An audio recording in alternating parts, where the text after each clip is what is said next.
Hello again, everybody. Welcome to episode 6, week 13 of the NFL season here with Craig and Jay on the Sports Clichés podcast. Oh yeah, How's it going, Jay? not too shabby, man. Good old Friday.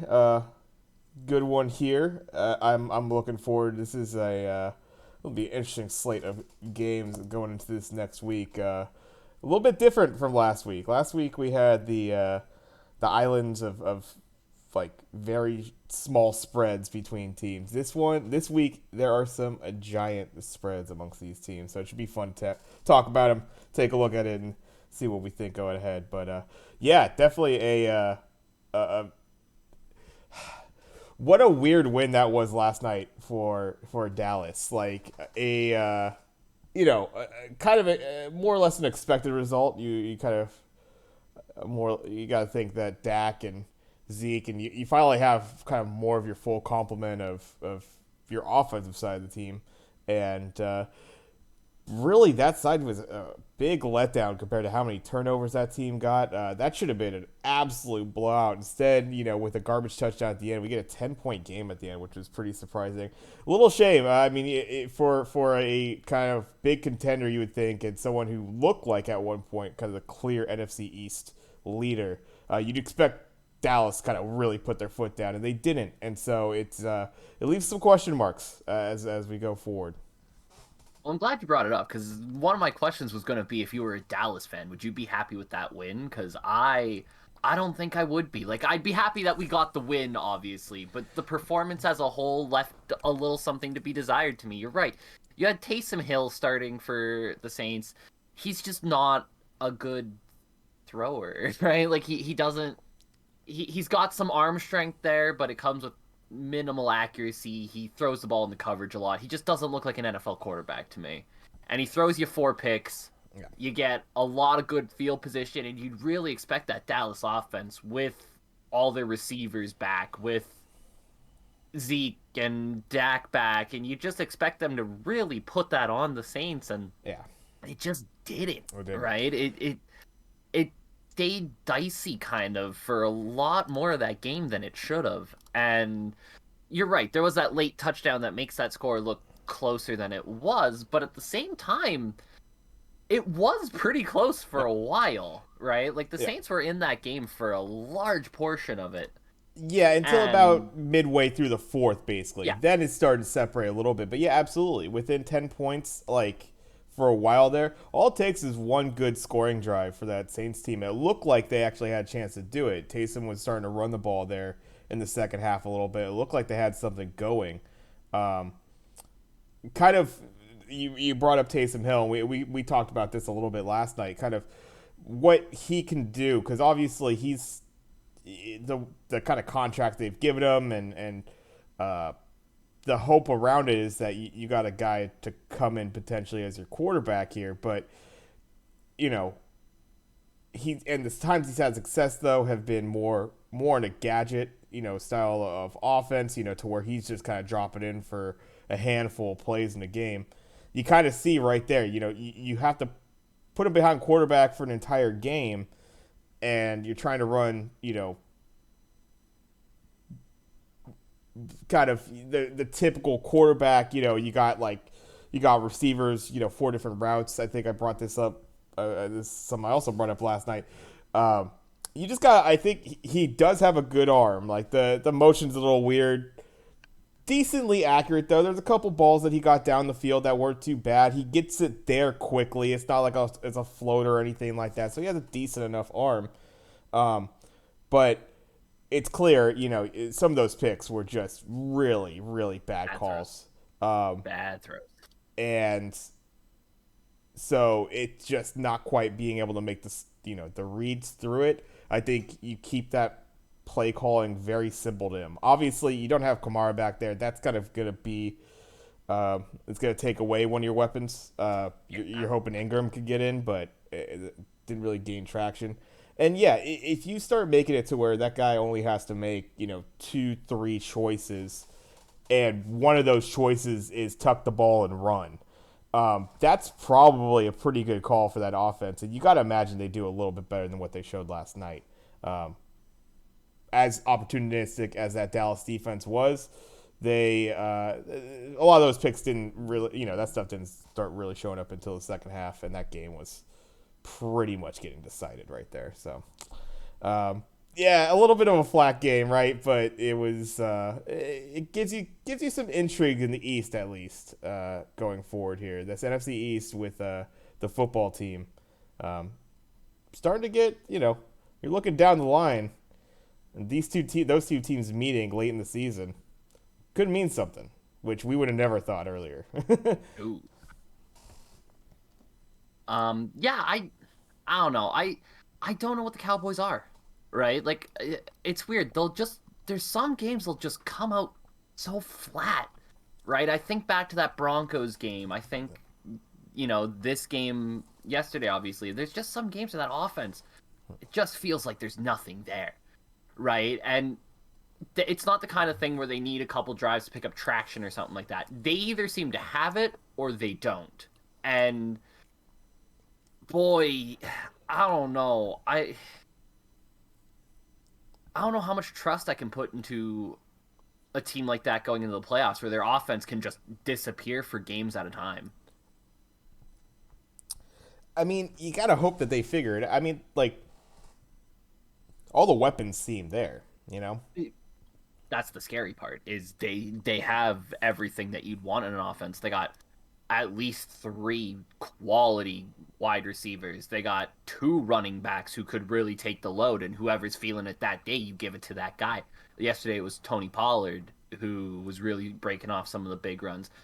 Another day it might be Zeke, but you got two of them there. You have a quarterback who, used to take a lot of flack. I don't think anybody can say that anymore. Dak Prescott is easily top 10, probably top 5 quarterback in the NFL. You got all the tools there, but for some reason, this team will just come out games and be flat. And I get the figuring it out thing, but we're week 13 now, right? Like you'd hope that they'd have it figured out by this point where it's not a consistent thing to come out flat like that. I understand if it happens every now and again, you just don't have it some days. But it's been consistent enough for the Cowboys this year where it's a problem. Yeah, there's a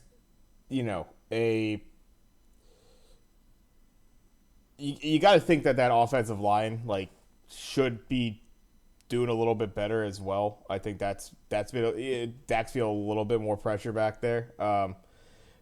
But yeah, I don't know, just some off things. You get some nice flashy plays. They had some great great kind of tiptoe catches and that sort of thing. So some nice little skill plays that were happening throughout that game. I think even on the even the simple stuff, that Pollard screen pass that went for a touchdown, that's just a beautifully executed screen right there. So it's it's parts where they look fine, but in that game, yeah, to only kind of take it as far as they did, I guess that you more or less kind of have the ability to let up the gas as you're going through that game. They kind of coasted, it seems like, so they won't be able to get away with that. That's kind of dangerous for them, but at the same time, it's that game was never really out of their hands. They were generally looking like they were gonna win that game throughout the game. It's just they didn't really put the hammer down when they really could have. That's the scary thing, isn't it? Yeah. You let a team stay in like that, just hang on. That game was 3-4 points up until the fourth quarter. Right. It was right there. Exactly. And you let a team like that who doesn't have much going for them right now, let's face it, the Saints are on the downward spiral. They could really use some Jameis Winston right now. Boy, their quarterback spot has not looked good since he went down. But you look at all those injuries, you add Kamara to that team is a rock just sinking to the bottom.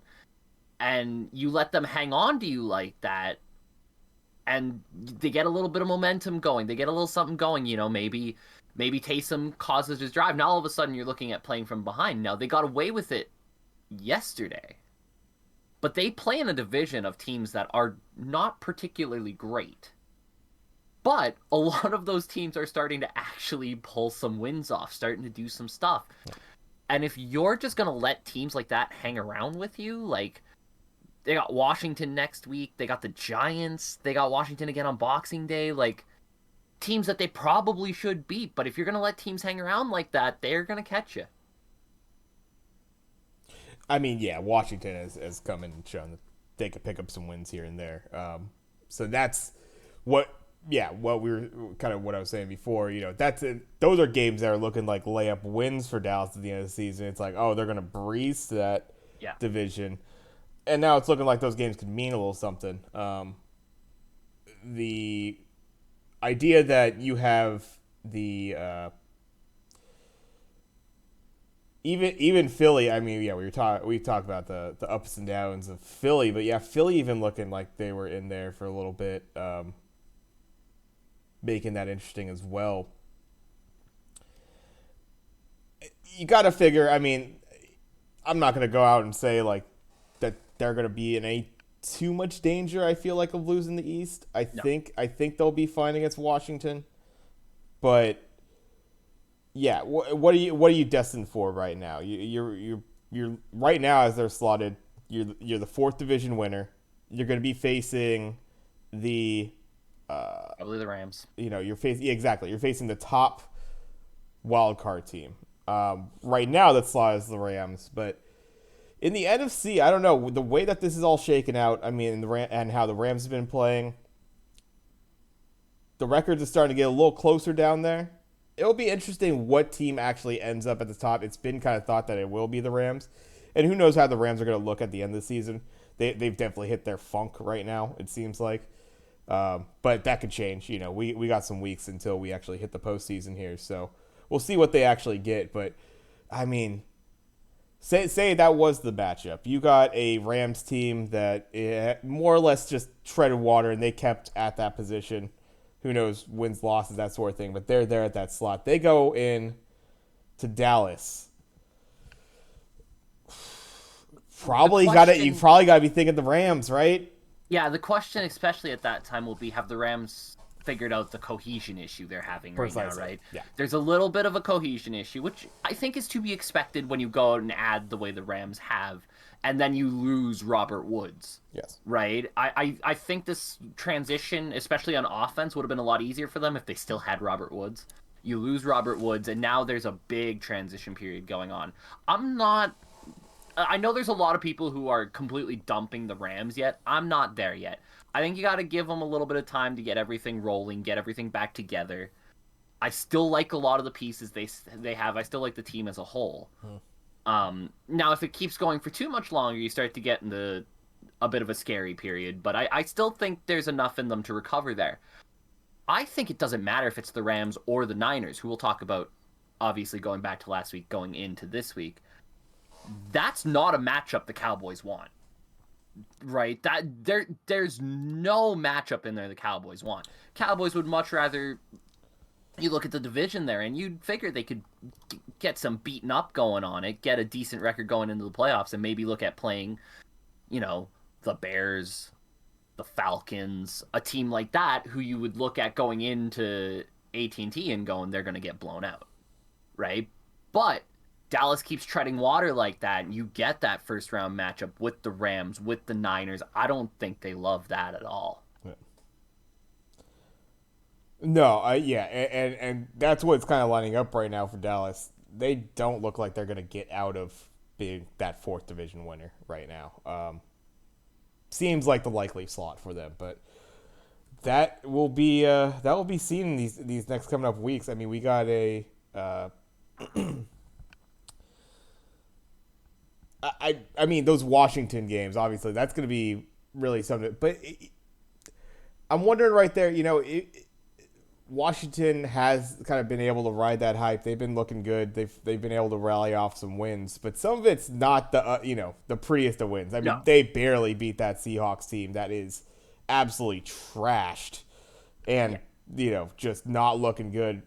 Russell, poor guy. I mean, coming off an injury as fast as he did, and he has no line to help him out there. So he's getting that Shouldn't have come back. Shouldn't have come back. yeah. I don't know what he was thinking there. And again, I think we'll talk more about the Seahawks as we look backward and forward. But yeah, I'm not sold on Washington at all. Yeah. That Tampa Bay win was really impressive.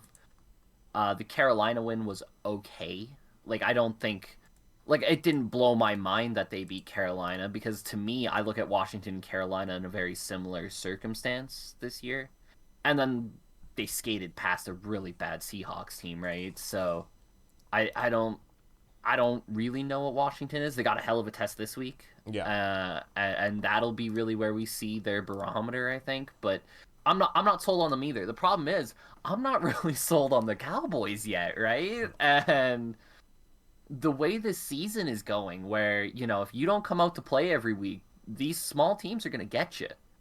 Right? We've seen it all year now with teams just underestimating some of these lower seeded teams and getting got.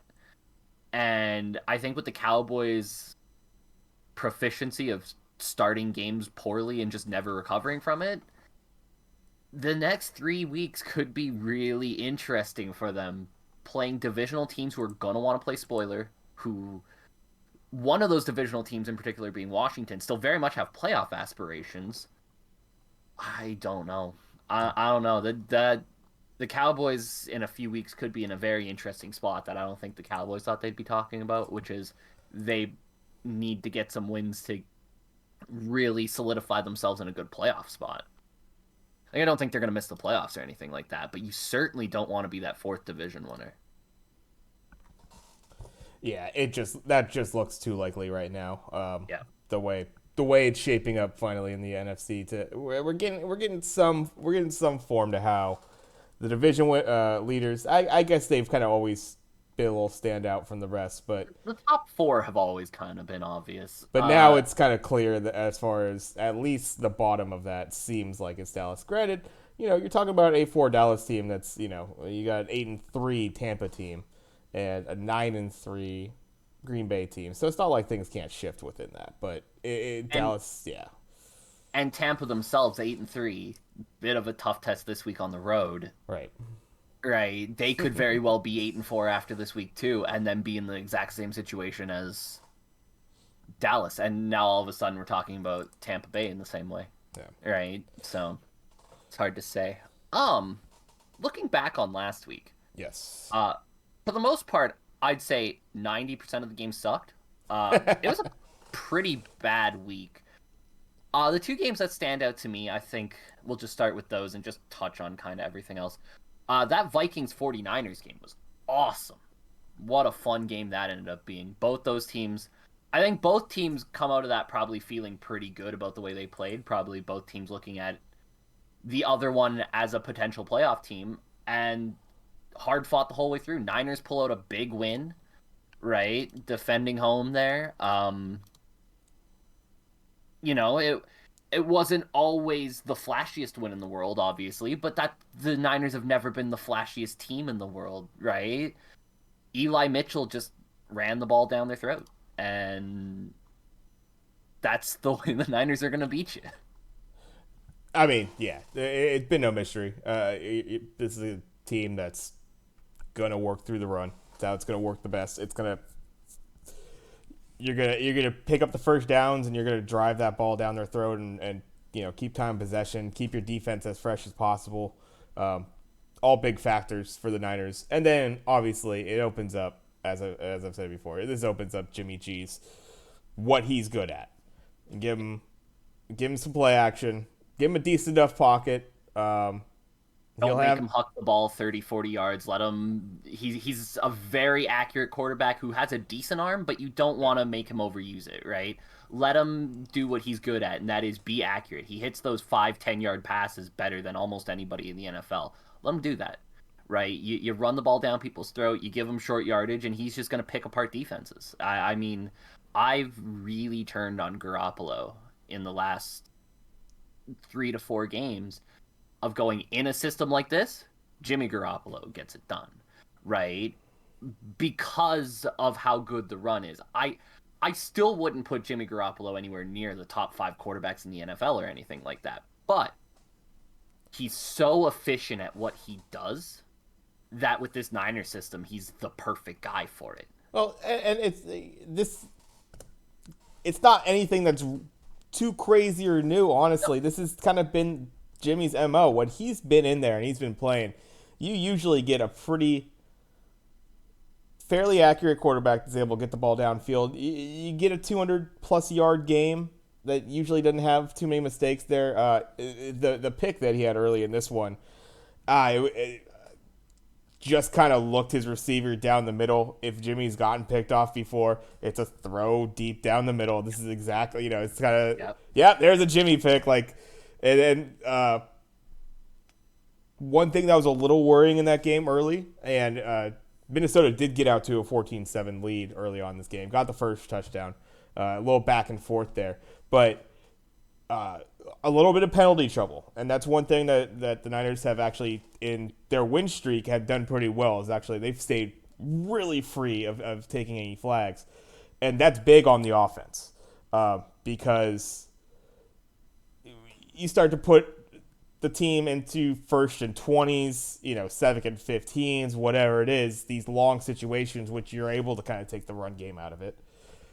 And you make it a one-dimensional sort of offense. And yeah, all of a sudden it doesn't look as good. They don't run quite the same way because you don't get to have that nice little misdirection. The beauty in, I think, what Jimmy's done in this game in particular, because take a look at it, 2-3 weeks back, it was the Deebo Samuel show as far as the receiving is concerned. Then he has to come in, he becomes like the running back. He didn't even see running back one. I don't even think he got a catch in that game.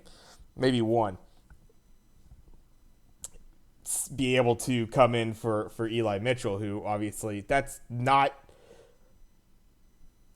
a super obvious oh yeah, you're gonna have your 6th rounder come in and carry the load for your team. But with a guy like Mostert, who's unfortunately just not been able to stay healthy, you need a deep running back core, and you got guys like Wilson back there who have done that before. Eli, and then obviously Trey Sermon was kind of thought that was going to be that guy, but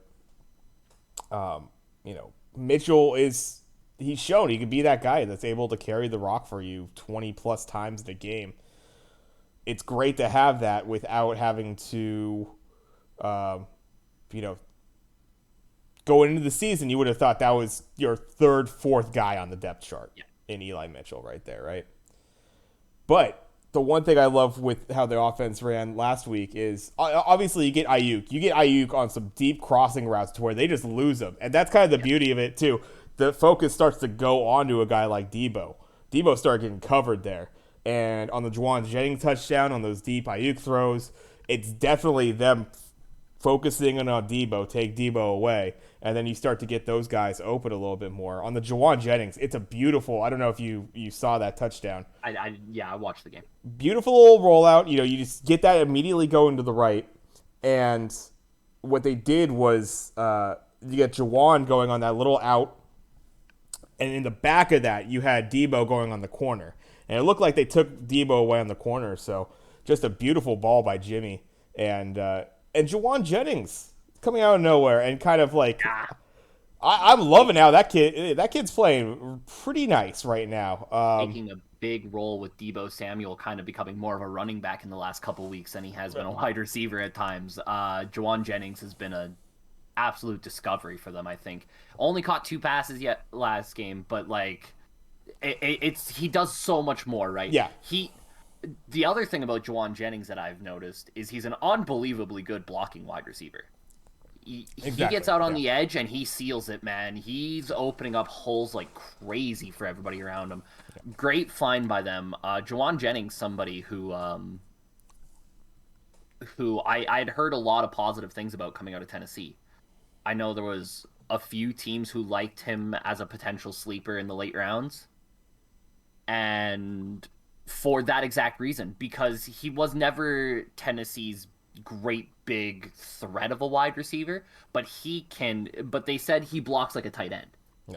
right? And you see it when the Niners play, right? And that's exactly the kind of receiver the Niners want. He's got good hands, he's solid, but his blocking for a team that runs the ball the way the Niners do is, I think, where his real value is for the Niners, right? And he's just been a revelation, I think, the last couple of weeks. Like I said, with Debo having to take a bit more of a scat back, do it all kind of role, right?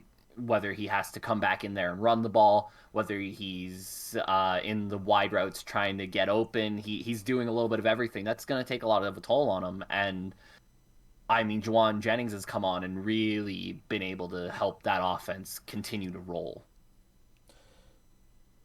I mean, yeah, you brought up the run blocking. I think that's where he's had the clear impact for the team. Yeah. Works beautifully, for what this team does, which is loves to run the ball. Kittle, Juice, whatever. These are guys that they're gonna get a catch or two in a game. It seems like Kittle usually, obviously, puts out a lot more offense than what we've seen this season. Obviously, coming off an injury again, maybe a little bit to do with it, but they're also just no. We'd rather just have Kittle pull out and just block downfield for us because he does that really goddamn well. So um, this is kind of what we want to see from this Niners team. They really got away from the run for some reason for about a 4-week stretch there, and no reason to think that they can't pick up some nice gritty wins as they go forward here if they keep that up. It just helps this team so much. It keeps that defense fresh too, which I think is a big factor for there has been. I think one thing that the Niners teams have seen before is even in their most dominant defensive days, if you're talking about those mid 2010 teams and that sort of thing, the teen teams, the Kaepernick teams, is that an offense like get it done every now and then, but there were some times where they were just dead, and that defense is great, but then they just would fade out by the time you got down to the fourth quarter, and it's a hell of a thing when you're able to just get the ball and you just no, we get it with 6 minutes left, and we're just going to take all the rest of the time off the game. We're just going to pick up a few first downs and end that game. That's exactly how they ended that one. It was pretty much what you would have expected from this team at the outset. Obviously, injuries and that sort of thing are going to affect that. One thing I will say is for the Vikings, I mean, fucking shame with that shot that Cook took. That changed that game a lot too. I would have been interested to see how that game broke down had Dalvin Cook been able to stay in. I know San Francisco was defending him well, but that's still Dalvin Cook, man. Yeah. He's liable to go off at any moment. A fucking factor, that's for damn sure. Adam Thielen is fucking insane too. Like he got a couple touchdown balls in that first half, and the second one, what happens is it's a deep cross that is kind of getting adjusted toward the end, and Cousins sees the deep defensive back there that Thielen's basically running into with his route, throws it behind him, and Thielen's able to stop and cut back over and catch it falling on his ass. It was like that. It looked a little too. It looked easy a little bit. Yeah. But at the same time, it's the fact that he was able to stop that ball's in completion for probably about 85-90% of the time. Because you throw it behind the receiver, right? But it's the only place it could go. So yeah, no, and you know what? Props to I know you've never been a big fan of him, but Kirk Cousins continues to play well this year, man. He does. He has played very well for this Vikings team. He's doing exactly what he needs to do, right? He's taking care of the ball, right? He had the one interception in that game. Takes him all the way up to 3 this year. But he takes care of the ball, right? You got so many weapons at wide receiver there. If you put the ball in their hands, they're going to do something. And that's what he's been doing well this year. Again, I think Dalvin Cook stays in that game. It could be a fun thing right down to the finish. Obviously, towards the end, the Niners were able to put a little bit of space between them. But yeah, I thought that game was awesome. I think both teams, to me, after that game, watching that game, I think we saw the sixth and seventh playoff team. I really do. I think those two teams right now look like the two teams that are gonna pull out of the NFC as those final two wild card spots because I haven't really seen teams who play at that level in those spots, right? Like the Vikings, some like 10 of their games have been one score games. Like things that literally the Vikings could very easily be atop of that division right now Yeah. and we could be talking about them in a very different way if a couple breaks go their way, couple of different things happen, right? So I like them. I really I don't I don't see the Niners as like a deep playoff run this year, but I also look at them and go, I bet you the Cowboys and Buccaneers are praying they drop a couple, Yeah. right? Because I don't think either one of those teams would want to face them in the first round. It's it's a team that has it seemed to it's started to galvanize. Honestly, this is the San Francisco has looked during that 4 game stretch right there. I mean, it's some close losses and stuff, but it just the whether it was the defense and just like you got so many injuries happening across the board there that they just start to get kind of picked on one by one. Um, you get some interesting kind of mishaps, sparks where Bosa, it's like it's great. He's like coming off the edge real strong, but then he just gets absolutely beat off the edge on a misdirection or something like that because he's over pursuing. Uh, there's just been like some ugly times during that stretch that the Niners had as far as their losses, but I think it's a.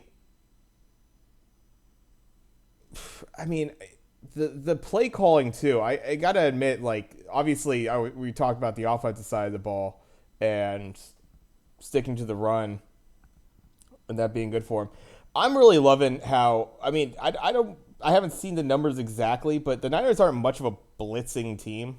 I think we keep it to our front four for the most part. We try to let Bosa really attack it.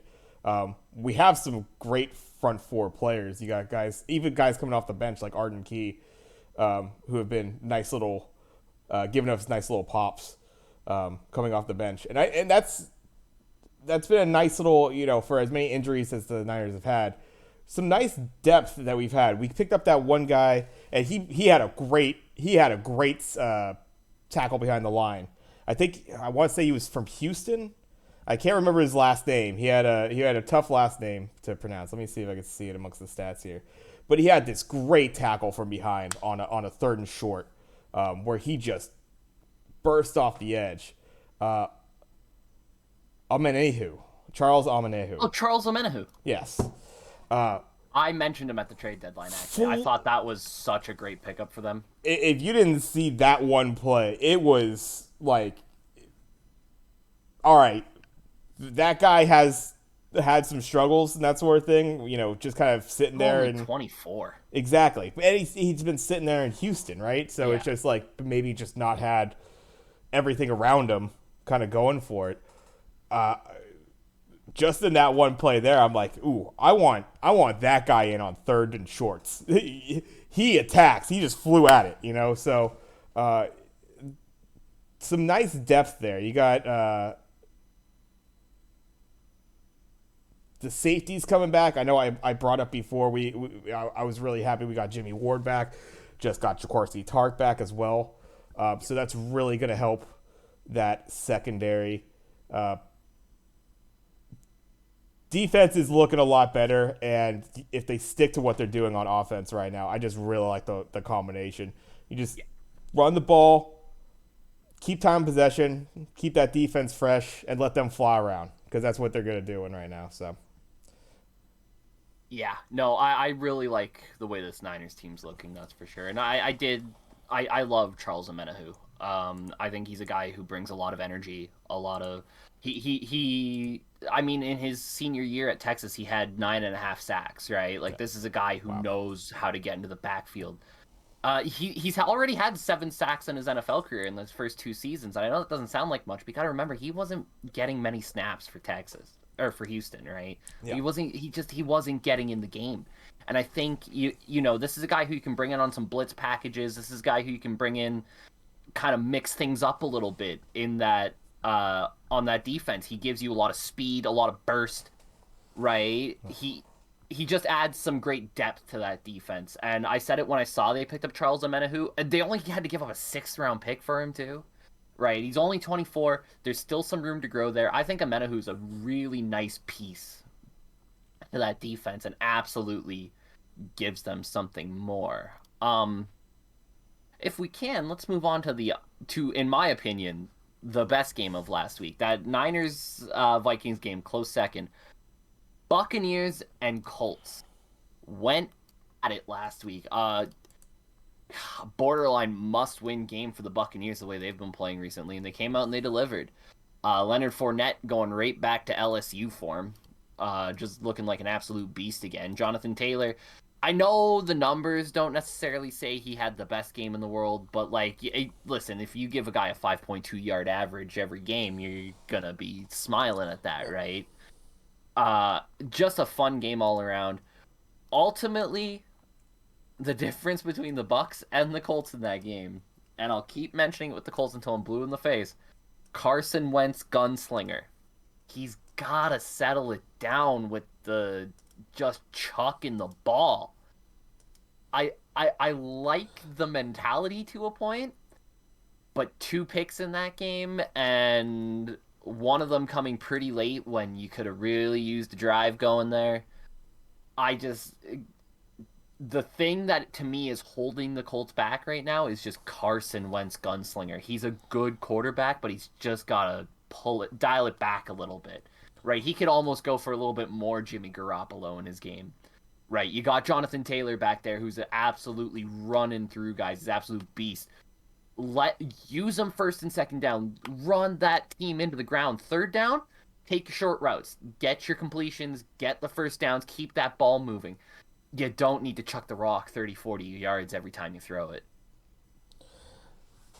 Yeah, I mean, I think him throwing the ball downfield like that, there is some nice pop to those plays when they do work out for him.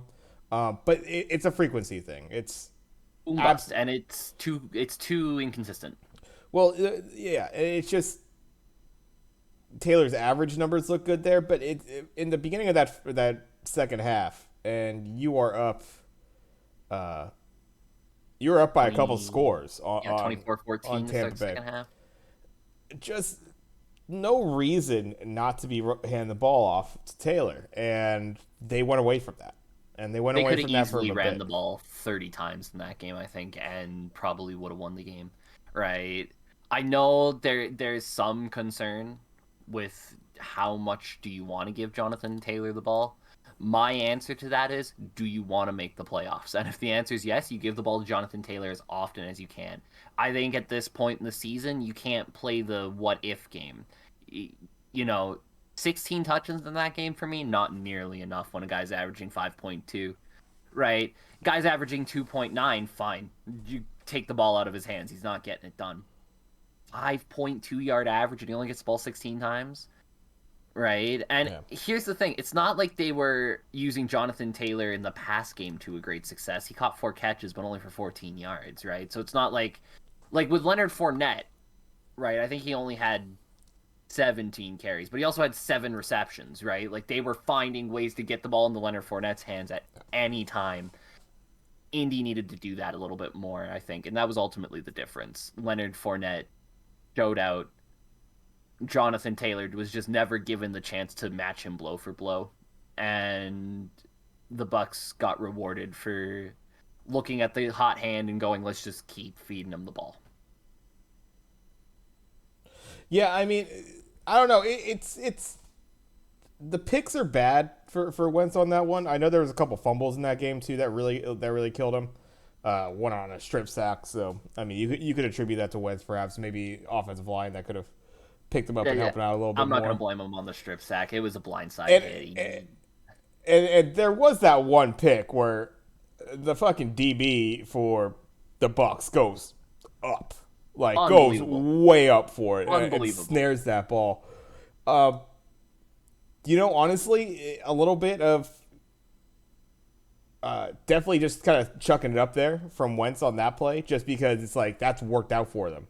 They have Yeah. gotten as many or more of those defensive pass interferences way deep down the field on underthrown balls. We kind of talked about it, the classic underthrown ball that a wide receiver is going to come back into it. DB has nothing to do but run into them because they don't know where the hell that ball They is. don't. Yeah. They can't be expected to be, and then it gets called for this defensive pass interference. So I suppose maybe it was, looking a little too much at trying to utilize that kind of play. But you got to think though with the I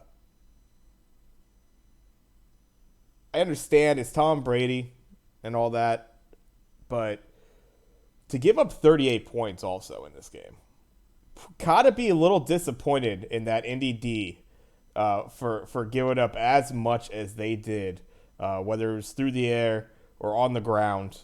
Obviously, with turnovers, you're maybe given some short fields in that regard, but they have that game tied up late, and they just need to get a stop. And Tampa Bay just drove down, and not only did they drive down, but then they drove down and left them with like 20 seconds on the clock. Yeah. You're going to give up that, and especially that touchdown they did get, the run that they did get. Of course, it screwed up the line. We were looking pretty good. You're looking pretty good for Indy to still take the spread on that, Yeah. but that tutty screwed it.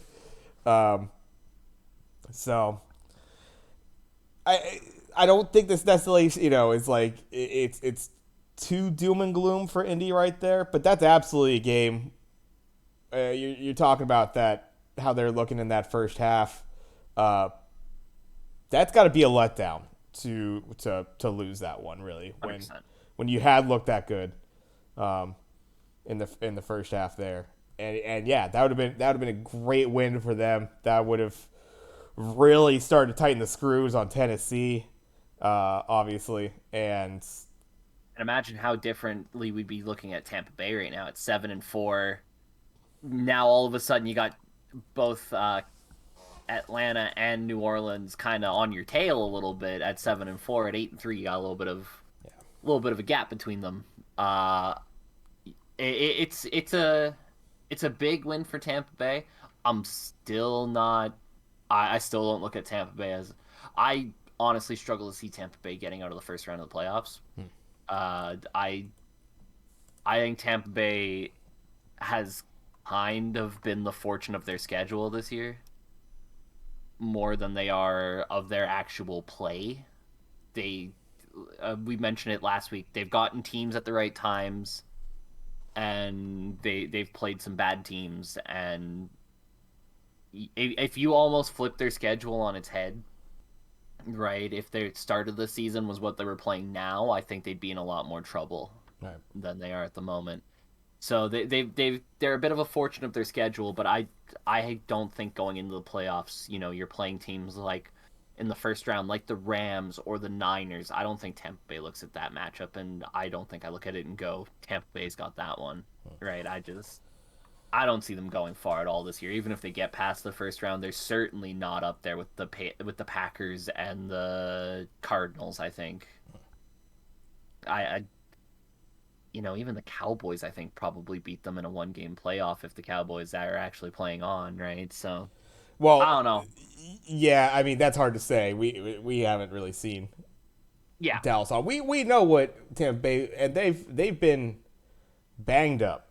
That Tampa Bay team has taken on plenty yeah. injuries through this season.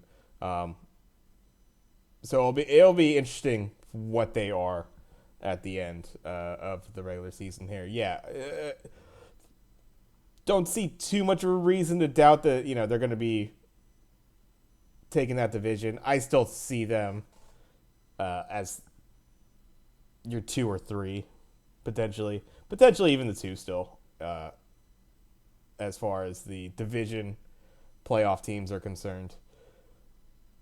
But yeah, I definitely. I mean, again, that's I would say for the I think one thing we anticipate going into that game, what kind of health did you have a guy like Vita Vea in? And Yeah. he was able to come in, and maybe that's some of the reason you're not seeing Jonathan Taylor get as many carries as they should. Maybe they're a little worried about that. Um, it'll be interesting going down the line because I know he obviously came off the leg. He I don't know if you saw that picture. He took a shot in the mouth, chipped his tooth, Yeah. just came out just smiling and crazy son of a bitch. But like it's amazing in as much of a obviously you're talking about defense, all 11 of those guys, everybody's really having to work together as far as being able to cover the field. But Vita Vea really is an X factor in the middle of that line, and 100%. if you're keeping him in there, and you got offensive coordinators worried about running the ball up the gut, that's going to help you a lot. So Yeah, 100%. I love Vita Vea. yeah, I know he sometimes gets overlooked because he doesn't get the sack numbers of the edge rushers and stuff like that. But man, the impact Vita Vea has in the middle of that defensive line, essentially just shutting down the middle run, right? Like teams struggle to run up the middle against them because Vita Vea just shuts that down and allows them to run the defense they're a bit more comfortable in the 3-4, right? Because you can leave Vita Vea as just kind of the front D tackle, kind of on his own kind of thing with two linebackers behind him. And Vita Vea is going to win a lot of those battles, right? Like he's going to find a way to win it, allowing them to be a little bit more comfortable. Two linebackers back there.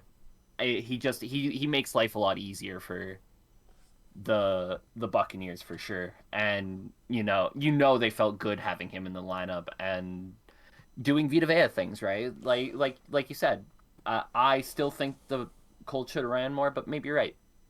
Maybe what Vita Vea was doing, breaking up that line, right, really causing issues through the middle, maybe that did cause the Colts to shy away a little bit from the run. I mean, if you have him in there versus not, 3rd and 2 comes up, you might hesitate on run that rock, because Yeah. you know that they're going to be bringing it in the front 7 anyway. So not only you have to worry about Vita Vea potentially blowing that up, and you might want to double them or something like that, or bring in someone to chip, And but then then it you got to opens worry up about holes. Yeah. everybody else. Exactly. And they have Yeah, he just enough. causes issues. They have enough on that defense, obviously, to where they will be able to come in and take advantage on that. So obviously a great piece there. Brought up a impressive, I would say a pretty impressive win there, and a nice battle between Tampa Bay and Indy. Here's a team that impressed me this last week. I was in kind of I would say probably the biggest surprise, maybe the biggest surprise of last week. We had some crazy ones, but the Denver Broncos holding court and shutting down the Chargers with a pretty goddamn impressive defense and a damn impressive run game. We haven't wanted to give Denver any credit on this, Still not going to. and they haven't. They had some cupcake wins early in the season. This is a damn good defense, though. Damn good defense. Yes. And no matter what, I feel like that's going to keep them in some of these games where they otherwise wouldn't. And then they'll have games like this to where they're able to just kind of shut down a team. If they're not able to get their offensive side going at all, they'll jump on it. And it was I was pretty impressed with how Denver was able to kind of keep that lead, and then they just kind of shut them down in the fourth quarter pretty strong there. A damn strong win, and it might not mean anything in the end of it as far as playoffs seeding and stuff is concerned, but I would say pretty nice win, and things look kind of good, to some extent for Denver. You got to think with that kind of defense, if they're able to keep that maintained, you're looking at hopefully you get more of a consistent quarterback and perhaps another weapon or two, and that team doesn't look too bad. Maybe a few pieces there from actually being a real competitor in that AFC West, but maybe not fully. And this Chargers team just kind of showing why they've been as up and down as they have. I mean, they looked rough out there against the Broncos. I think that game spoke more to how atrociously bad that Chargers defense is than it did anything to do with the Broncos. We know the Broncos defense is good, right? They've been good all year.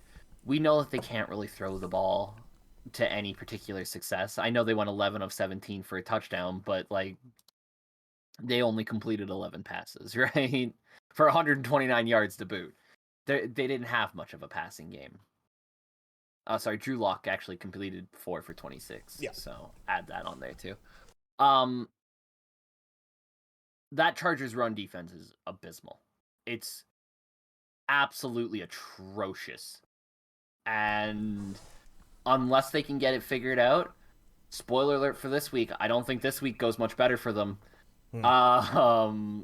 They until they can get that run defense figured out, that team's going nowhere. And it's disappointing because I think a lot of people, myself included, were very bullish on the Chargers coming into this year.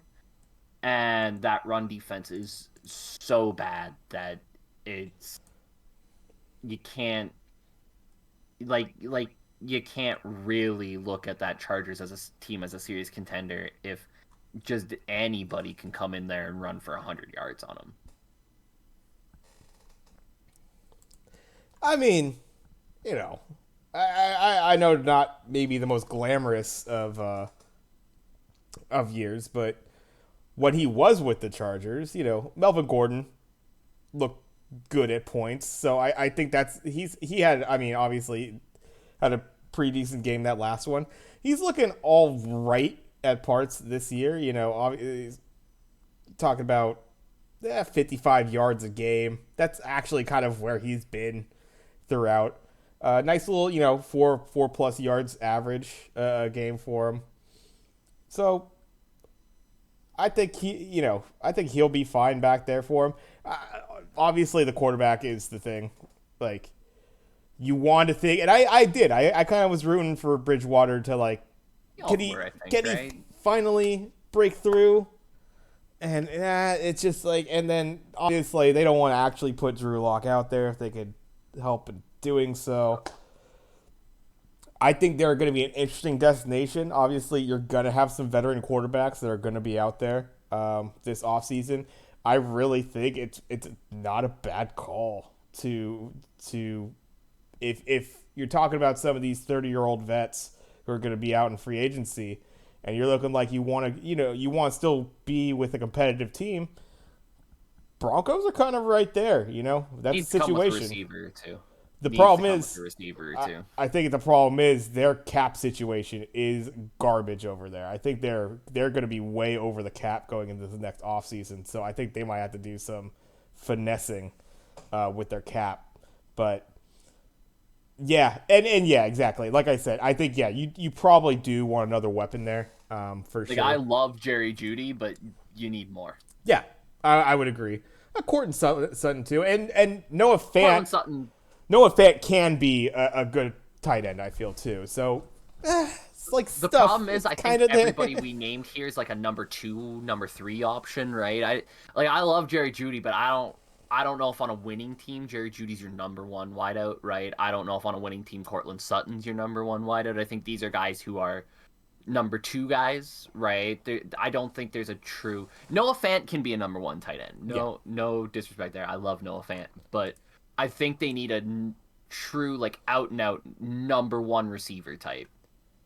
And if they can get that, or even, you get another weapon in there and you're one of those teams that just has a collage of wide receivers, right? None of them might be the greatest in the world, but you got a bunch of guys who can do the job. Teams have worked with that before, right? Like, there's been plenty of teams that have worked with they got 3 or 4 wide receivers. None of them are necessarily top guys, but all of them do the job that they need to do, right? So on any given day, the guy who's hot, you just feed him the ball.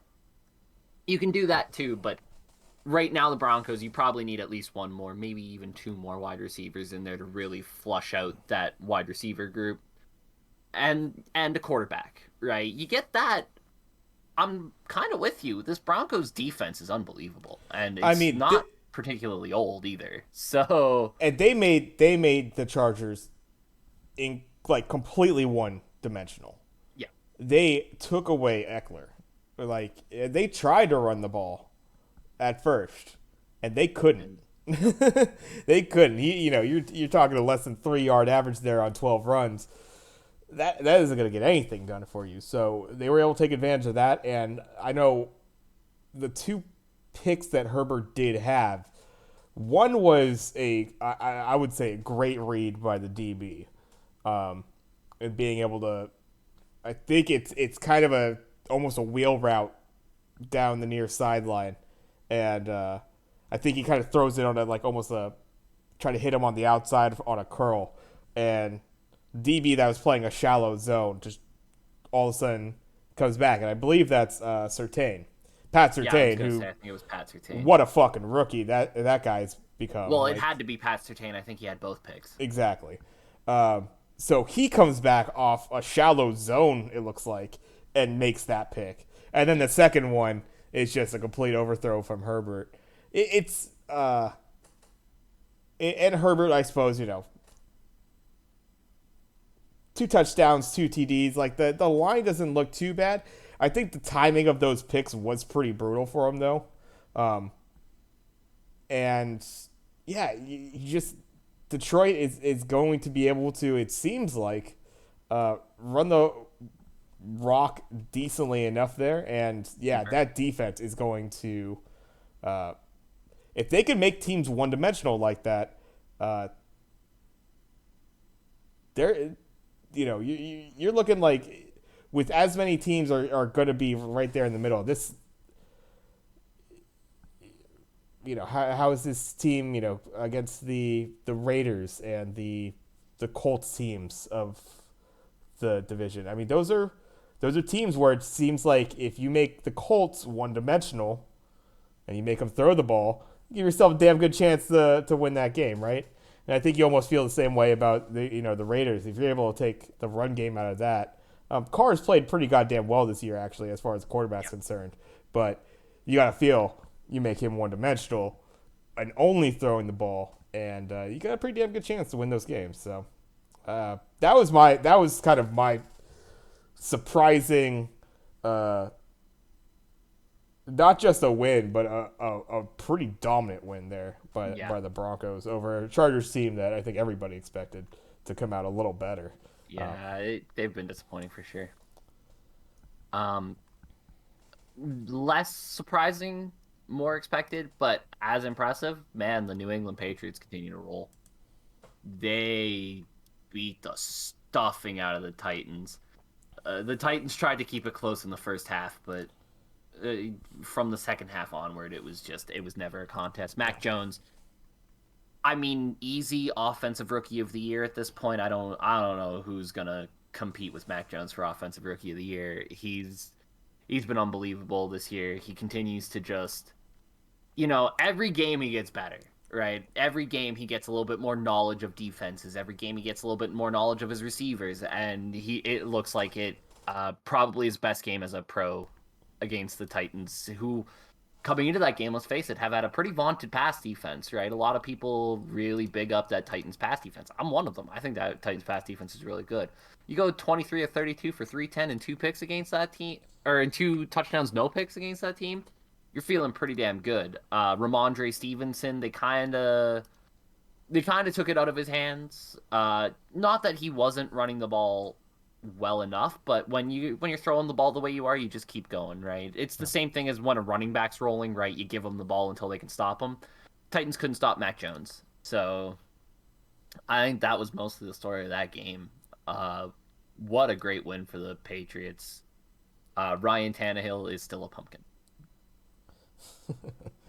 I mean, kind of interesting in this game. Like, I think one thing that, as I was watching this game, I was very happy to see is my guy Kendrick Bourne coming out, former Niner, really like had moments when he was in the Niners, but goddamn, that first touchdown, he gets that right in the corner, just a beautiful, just tears down that ball, feet in, like it just very impressive on that. And then I think the second touchdown, if I remember correctly, just like kind of a pretty gritty. I think he just like kind of takes the edge and gets to the pylon sort of run. Yeah. So nice kind of two different ways of being able to score there, helping out Mac Jones. Because this Patriots team, for as much as they were driving down, they were looking very dominant in that first half, kicking a lot of field goals. And all of a sudden, Dontrell Hilliard at the end of that second half runs the ball up the middle for fucking 70 yards. And at the half, you're talking about a 16-13 game. I think that was very surprising, given how everything looked outside of that. That looked like the Patriots were just going to steamroll. And then the second half comes around, and the Patriots did steamroll. Yeah. Touchdown. Oh, shit. This game's over. Game over. Yeah. Tennessee, like... Ryan Tannehill can't be the guy.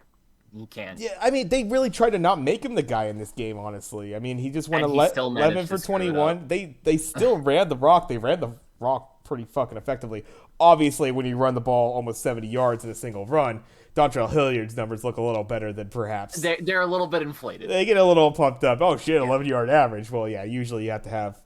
You're not typically running 11 yards each of those runs. You had one big, like, 50-yarder or something like that, right? Yeah.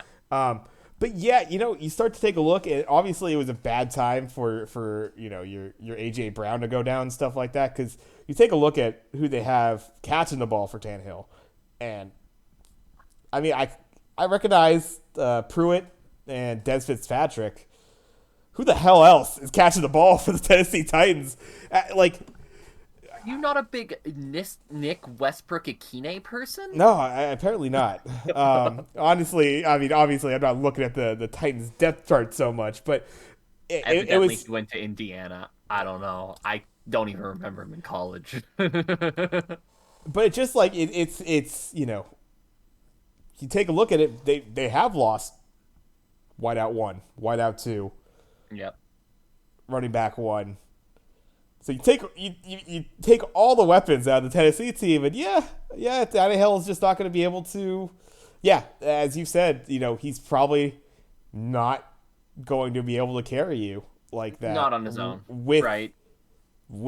third string guys, basically. I think even Just if you not- add AJ Brown or Julio Jones to that team, I still don't think Tannehill can do it. Right?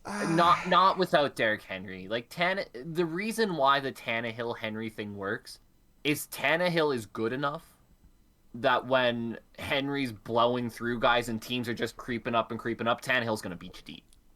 Right? But when defenses are playing normal defenses, Tannehill's not a guy who can pick you apart, who's going to find your spots. He needs that running game to really force that defense to creep in so he can beat him over the top. Right? He works with the Titans. The Titans don't work because of Tannehill. Yeah. Right? Yeah.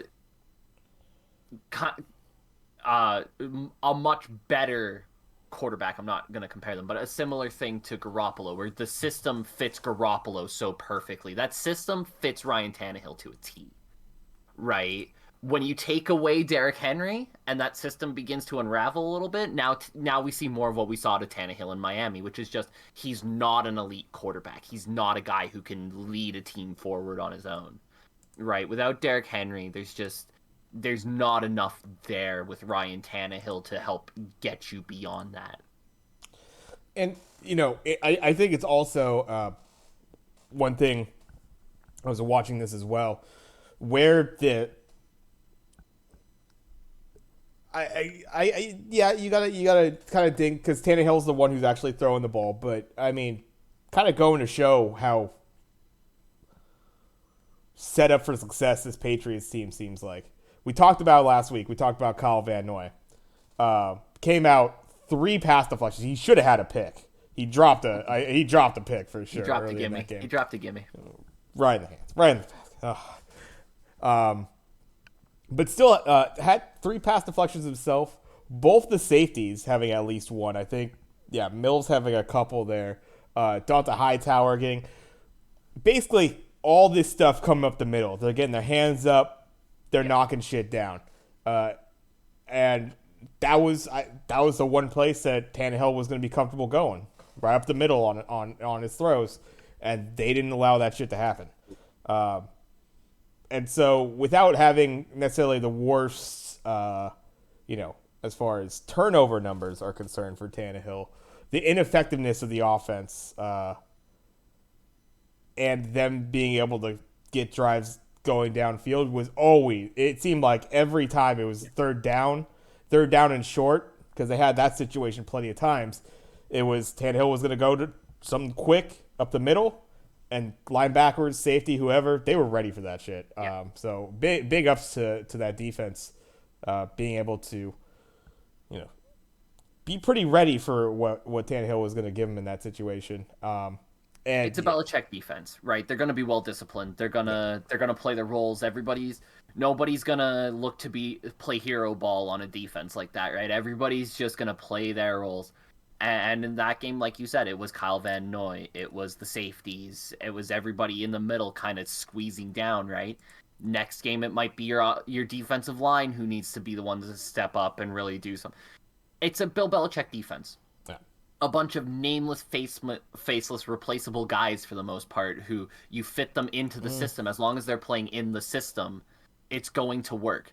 Then you add guys like Kyle Van Noy. You add real star talent in there. I'm blanking on Hightower. Yeah, Right? You add yeah. Hightower. You add Judon. You add guys like that. Oh yeah, Judon, yeah. Now all of a sudden it goes from being a system that works to a system that works with a bunch of legit players in there.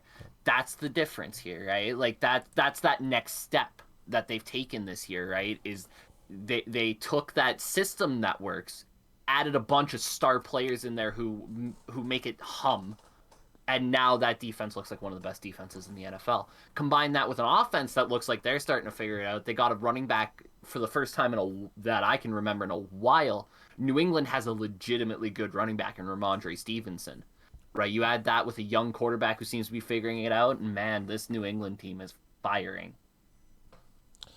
Yeah, they're looking good, and obviously they are going to be set up. We'll talk about that shortly. Actually, here, Yeah. that's going to be a hell of a game on Monday night. Oh, They is got it? coming up.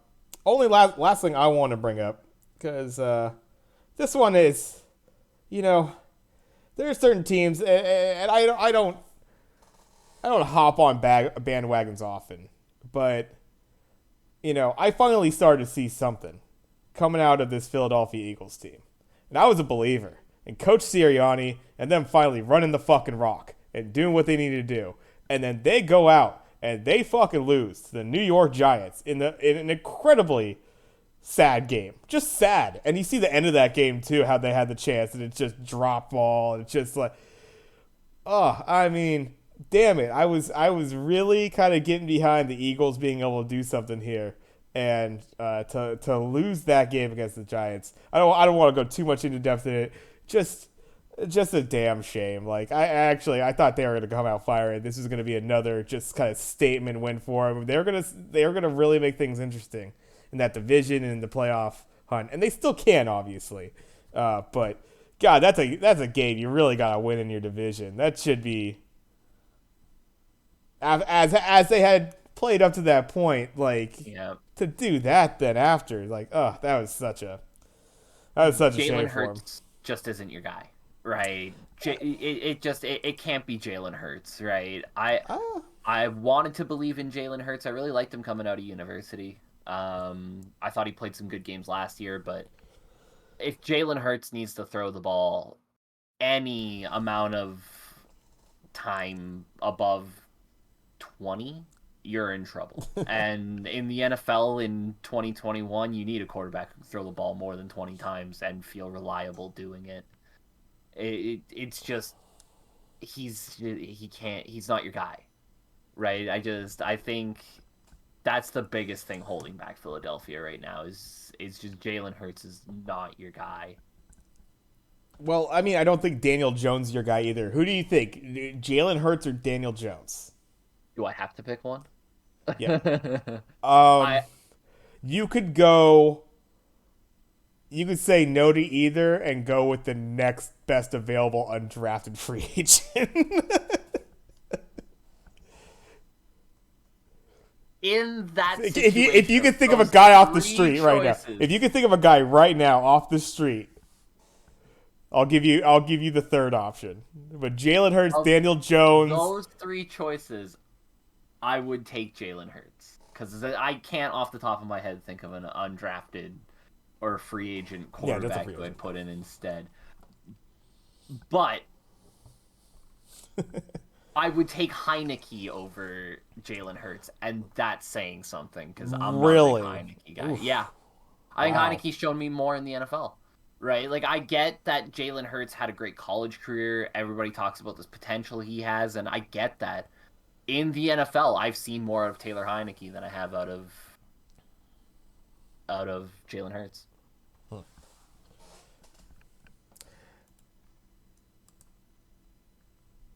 Yeah, I mean, it's going to be.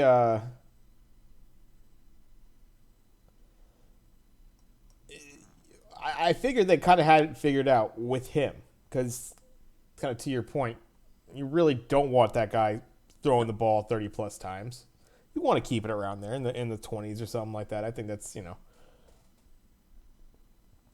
that allows you to have also that running. You run the ball pretty decent amount of times with that, so you have some good balance in there.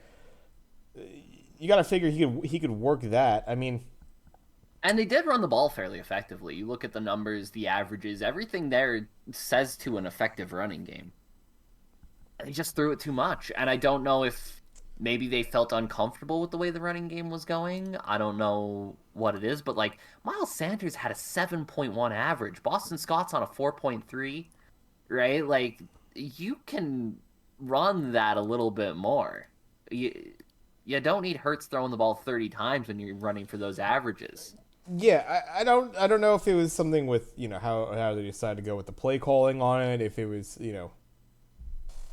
him just making misreads, that sort of thing. But I think that game looks bad because it's 3 picks and against the Giants. And the Giants, yeah. And only Overall, 129 yards. yeah, It's yeah. not like he threw big yards in 3 picks. He threw no yards in 3 picks.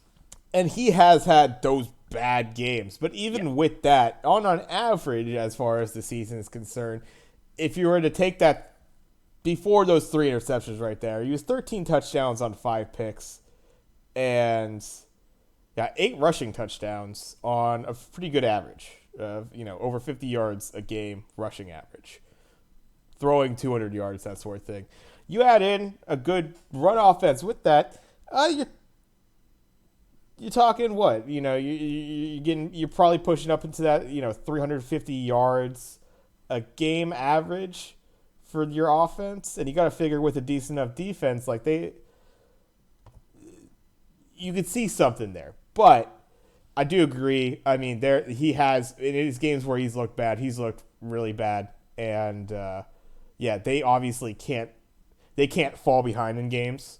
It seems like if they fall behind in the game, and they have to rely on him to throw the ball. That wasn't really the situation with this until they had to That's get. the weird part about Yeah, that game, right? exactly. That wasn't really the They situation were here. never You in. could have kept running the ball. You could have kept pounding the rock and doing the things that you've been doing successfully, and they just stopped for some reason. And the funny thing is exactly they had all the opportunity to do that, and then finally they had to pass the ball because it's the end of the game, and Yeah. then they have the fucking they just have an absolutely terrible drop, and it's just that's a heartbreaker right there. Still gave themselves an opportunity to stay in there, but it'll be interesting with Jalen going forward. He actually is. I think he's listed as questionable going into this next week, with the potential. I thought I had him as out, but questionable could be it. I think questionable because I think Yeah, I still say questionable. Sirianni came out and said that he's had limited reps on practice, and I think he came out and said that he doesn't plan on starting Jalen unless he's sure that he won't That's what I heard. risk Yeah, further injury, which sounds yeah. like you're taking him out, honestly. have a bye week coming up too after this. Everything seems to sound like he won't be playing. It sounds like it's Gardner Minshew. Yeah. Which, I mean, that could be interesting in its own right, right? Like, let's say Gardner Minshew comes out against the Jets and plays really well. Do you maybe run a two quarterback system there? Have Hurts as kind of like a first, second down guy. You can do some passing there, but a lot of gadget running. Minshew as your primary thrower? I I don't see it for this team in particular. I could see him operating in an offense like that. I just don't see it for this team this year. I would have to flip a coin whether I'd want Gardner Minshew or Jalen Hurts. I mean, we'll see how Minshew looks. I think he popped That's in. true. He popped in for a couple throws this season, but that's all we've seen out of Minshew. That's true. That's all we've really seen out of the last couple seasons. I'll from need him, to right? see him this year again. But Yeah. there's been some games out of Gardner Minshew where I'm like, that guy's got something. I don't think I've seen that game out of Jalen Hurts yet, where I go, there's your guy. I think he's had one or two that he's looked decent, but yeah, obviously not that last one. The Chargers game, yeah, pretty limited numbers there. I mean, yeah, they're all pretty limited as far as numbers. Denver game, obviously they won 30-13. That was mostly on the back of their run game, though, right? Like, yeah, oh yeah, absolutely. Well, that was the all game these where are. they All these are. pounded the shit out of the Broncos on the ground, and yeah, I don't know. It'll be interesting to see. Let's just put it that way. I'm curious to see how Minshew does, because I do think he'll be playing. I everything sounds like they're not going to play Jalen Hurts, and honestly, why would you? This seems like a no-win situation to play Jalen Hurts, especially coming out off of that game. Philadelphia already starting to question Jalen Hurts going into that game a little bit. There's been a lot of scuttlebutt out of Philadelphia about fans not really being happy with Jalen Hurts. Yeah. You know, why would you play him if he's not 100% against the Jets team that you could probably beat blindfolded and risk him playing another bad game? Right? Risk him throwing more question marks on him. If you truly believe in Jalen Hurts, the smartest thing you can do here is not play him. Right? It doesn't look like much of a winning situation to playing Jalen Hurts. Anything less than 100% anyways. Whereas the possible positives coming out of not playing Jalen Hurts for the Philadelphia could actually be quite good in the long run if you're in the pro Hurts camp. So it'll be interesting to see. But I don't think Jalen Hurts plays this week. We'll see, and it's let's see. I got one more game I want to bring up from last week. Okay. One more. What you got? Because I've shit on this team all season. All year. I've crapped all I thought they were a joke. And last week, for some reason, I looked at the Pittsburgh Steelers and was like, no, I think I'm going to go with them. I think I'm going to ride with the Pittsburgh Steelers here. I kind of like what they've been doing recently. And they prove me right every other week. I still think the Pittsburgh Steelers are a joke. I'm sorry for believing in them.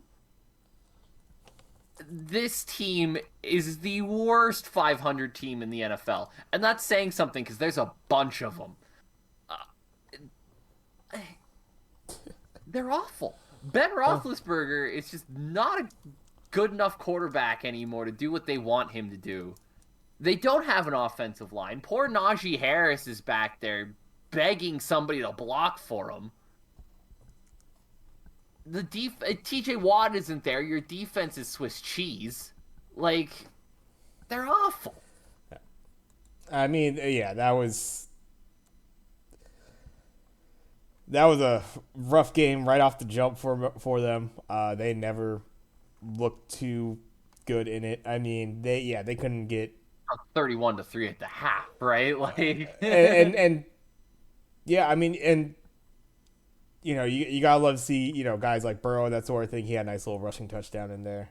But Joe Mixon able to just run all over that team. That was a beautiful game for him. Yeah, Cincy, this was a the way their stuff's been going up and down. This would have been a hell of a game, and I wonder what how they would have been feeling if they happened to drop this one at home. But I mean, obviously, I think they're back on the uptick as far as any team could feel in that AFC North, as crazy as it is. Um, yeah, to come out and just kind of just absolutely crush Pittsburgh like that. Um, I mean, you got to be feeling pretty decent about the Bengals again going forward. So, I mean, I'm surprised it was because you have like the way that Pittsburgh has been able to stay in some of these games. There's a reason why they did stay very middling 500, and it just felt like Cincinnati they had been disappointing as of late. So this could have been that game where they really they really stunk, and that would have been the same old Bengals, that sort of thing. They would have yep. oh yeah, they're gonna go flat in the playoffs, but now it's like Bungles are back, but no, they got they it. came out and they got it done. And that was kind of the beginning of the rough week for you on the picks last week, my man. Oh man, I had a bad one. I had a bad one last week, and it's a shame because I've been coming off of a couple like 500 weeks where I was like right there as far as like get a couple wins to go my way, and now all of a sudden the record looks good. And then what I think I went 2-11 last week, something like that. No, you went 4-8 last week. I went 8-4. Damn, good week for you. Yeah, surprisingly, basically it was we had four The four splits, you won them all. basically. Yeah, okay. Just just happened. I mean, the feeling of Miami kind of continue to ride and having that defense, and then Cam obviously just that was a rough one for him out there. like like I said when I picked that game though, I like there two of those picks that I made. I think I said when I made them like I am not confident in these at all. Right? The Carolina game, I just thought Carolina's defense would do better than Miami's defense. Right? Yeah. And didn't really happen there. And then the Seattle Washington game, I just picked the team that has the better overall quarterback, but Yeah, but that's last week. Let's get into this week and let's see I how it got the goes. notes back, Tap. I made notes again. All right. Well, we got some stats on board. It looks like. Let's jump right into it, if we shall. I think this is going to be an interesting one. I imagine you got some stuff for this one, given the home team in this. We got the Tampa Bay Buccaneers going into Atlanta. Atlanta catching 11 points, plus 11 at home. You got the 8-3 Bucks against the 5-6 Falcons. What are you thinking on this one? Oh boy, do I got the stats for you, and they're not. I don't love them at all. Ooh, rough. Atlanta 0-3 this year against the spread against teams with winning records. The Falcons' defense has allowed over 30 points already 4 times this year. Uh, Atlanta's 1-4 as an underdog against the spread this year. Wow. Have a bottom 10 pass defense and the second worst run defense. um, the one positive I'll pull out of this is Tampa Bay is only 1-5 this year as a favorite against the spread. So both teams that against the spread seem to struggle. And this is the big ass spread. This is It a is big ass spread. Point. 11 points does seem like a lot. For an NFL game, 11 points is huge. I really, really, really wanted to take Atlanta here because I like a lot of the things seem to look positive for Atlanta, and I'm not sold on Tampa Bay. That being said, Atlanta's always struggled with Tampa Bay. Like, even when Atlanta was good and Tampa Bay wasn't as good, they somehow managed to struggle with Tampa Bay. Now Tampa Bay's got Gronk and all the pieces they have, and they got Tom and they got Leonard Fournette and Atlanta. I've said it all year. I don't think this Atlanta team's that good, but they managed to beat bad teams and lose against good teams. I'm gonna go with Tampa Bay here. I know the 11 points is astronomical. I should probably go with Atlanta. I really want to go with Atlanta. I feel like this is the kind of game that Tampa Bay maybe wins by 3 or 4. But it's worth noting the last time they were playing Atlanta, it was a close game, and then Tampa Bay won by 25. So I could see it being something like that. Atlanta keeps it close for a while, but then Tampa Bay just explodes out at the end and puts a couple touchdown win past us. I don't want it to be that way, but I think it's what's going to happen. I got two things I'm thinking about going into this one. One is we got taking a look at it. This poor goddamn Tampa Bay secondary is still as beat up as ever right now. Yeah. Jamel Dean questionable going into this week. Whitehead out completely going into this weekend. Devin White questionable with a quad injury. Obviously, you've already had the hits and guys on IR across. So Richard Sherman, Rashad Robinson. Yep. So it's a beat up secondary. Your boy, and I thought it was Cordell, but is it Cordarrelle? Cordero. Thank you. Cordero Patterson will be coming back for this game apparently. Yes, he will, and that does give me a little bit more confidence. That gives this offense a lot more juice because this offense has shown they can't do jack shit when he's not out there on the field. But goddamn, he's the do everything guy. He's our Deebo Samuel. He's just not as good. But he essentially does the same thing, right? You need him to you need somebody to pass catches. You throw the ball to Cordero. You need somebody to run the ball. You give the ball to Cordero. Yeah. He does literally everything. Like I said, he's Deebo Samuel for Atlanta if Deebo Samuel was significantly less talented. And I love Cordero Patterson, but he's no Deebo Samuel. No. That being said, I think, with those two factors in there and a spread of 11 points, give me the Falcons at home. I respect that. I really wanted to go for it. I definitely think Tampa Bay wins this outright. If this is a single-digit spread, like if this is a +7, it's a lot tougher, but +11, that's giant. That's a huge spread. So, I'm very surprised by that. Like I said, the only reason I went against it was I think this game's going to be very similar to the game we played against them a few weeks back, which is it was close, it was a dogfight, and then in the fourth quarter, Tampa Bay just spread it out, right? I think it ended up 48-23 or whatever the heck it was. I could see something similar happening where the score doesn't really reflect the game, but ultimately I think Atlanta's defense is just not good. And Tampa Bay's talent is just going to eventually put up some points and just make this game maybe look worse than it actually is. I do think this will be a close game. I just think the score doesn't end up reflecting that. Yeah, I mean, it could absolutely, it could be a rough one for the Falcons. At home, though, I mean, I think there's some nice factors that are playing in for them to keep that at least competitive. I feel, but to be seen, right? Let's hop right over. This one again, another one, and this will be a theme throughout this week. Another giant spread for a home dog. We got Arizona. What we've kind of both said potentially as one of the only real defined great teams out there, especially as far as NFC might be concerned.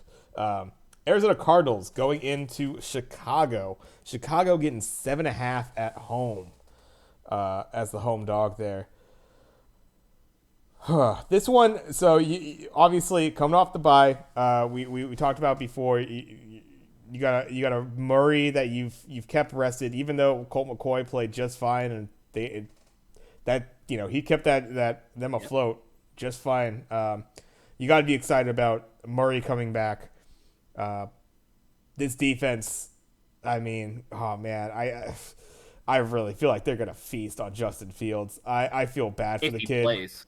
Yeah, and that's right. Andy Dalton might be the guy going out there. I feel like Dalton might be a little bit more poised back there against this Arizona defense. And with a guy coming off of a rib injury Yeah, against that defense, do that's a you good point. really want to test that?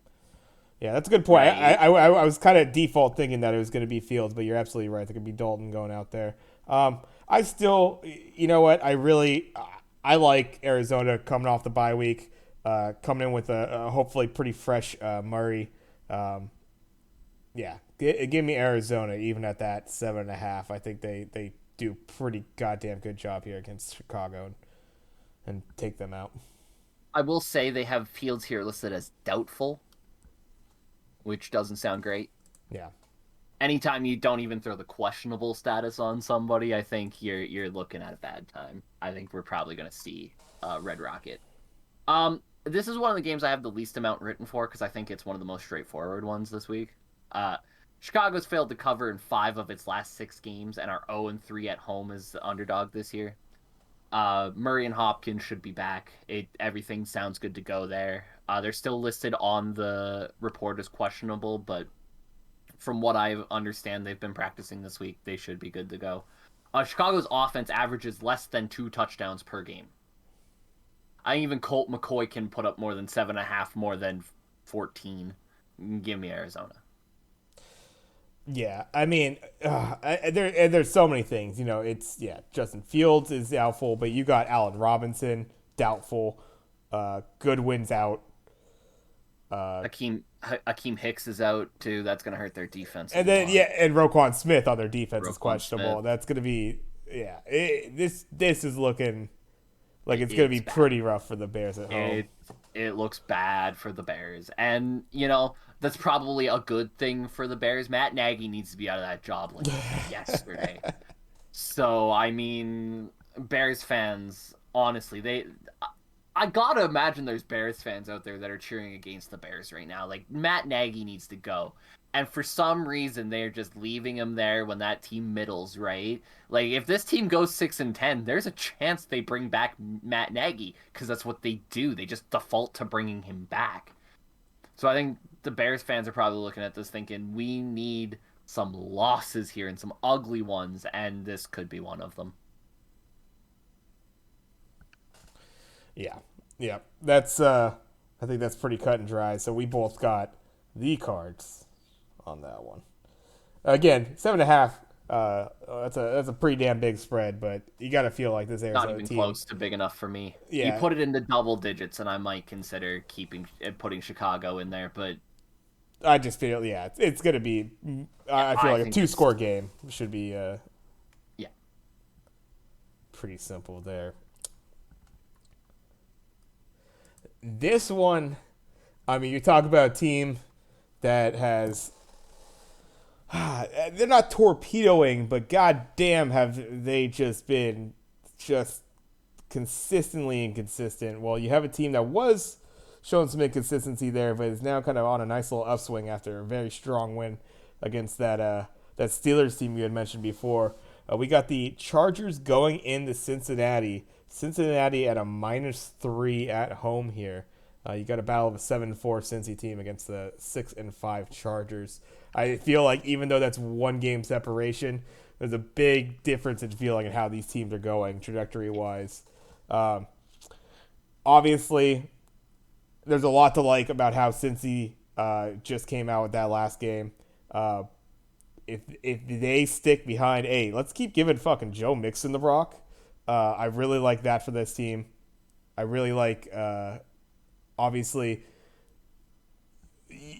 before, we're talking about, we've brought up, and obviously the easy name to bring up for besides Burrow is Chase back there.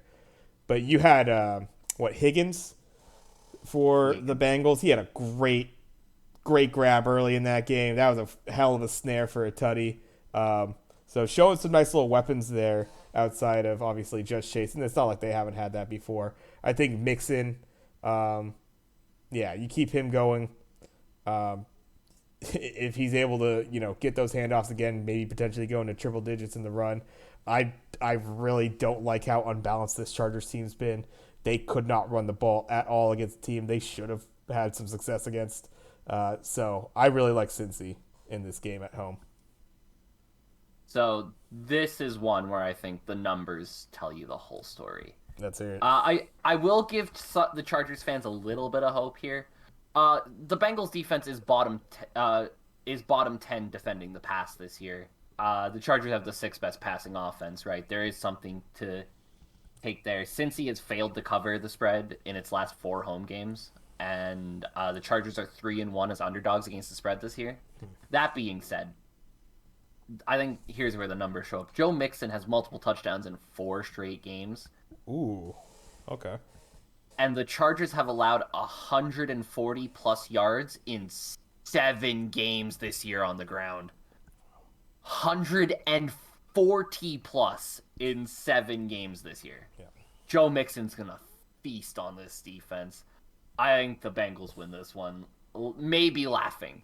Right. Definitely by more than 3.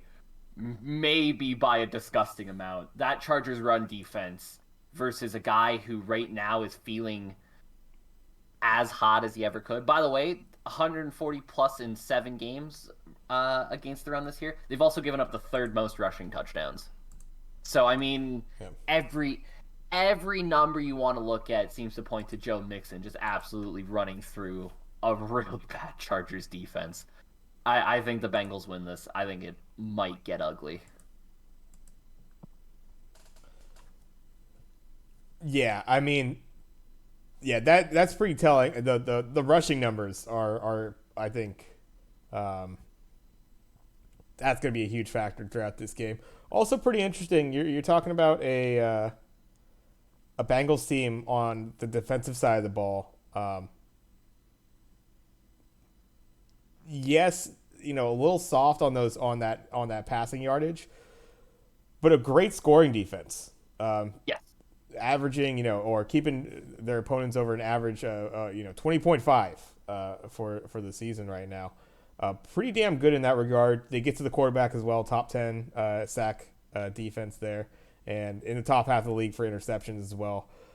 Can't run the ball against them, so I mean, they couldn't get anything going with Eckler last week. I doubt they're going to be able to get anything going this week. You're going to be putting in Herbert's hands, and a team that can get after it as far as getting to the quarterback and getting some picks as well. That's going to be rough for this Chargers team. It's looking like another game where they're just not going to have that much balance, and Bengals could have all the balance. They could just probably run the rock to mix it a lot, and then when they want to, probably just pop them deep every now and then with their wide receiver connection they have with Burrow there. Burrow, obviously, nothing crazy as far as numbers, but you gotta like how the kid's throwing the ball, and obviously it's just a different team than what he was getting last year.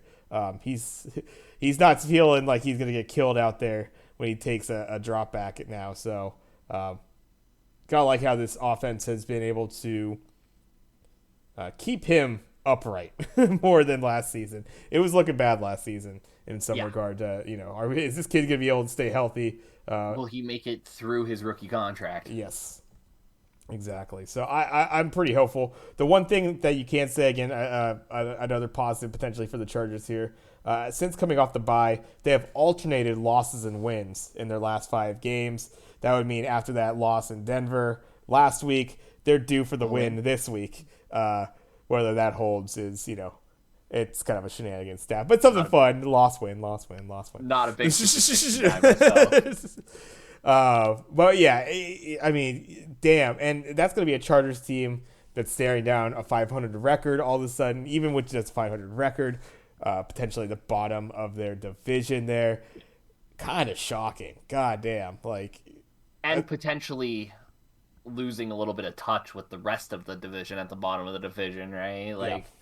You look at, they lose this game, they're 2 games back of Cincinnati, they're 3 games back of Baltimore, or not Baltimore, in the wild card you're talking about? Yeah, in their division. Oh, what, Chargers? Yeah, who's leading that division right now? Why am I blanking? It's Chiefs. The Chiefs, thank you. Yeah. They'll be as many as 3, maybe 4 games back of the Chiefs, right? Well, no, I mean Chiefs are 7-4.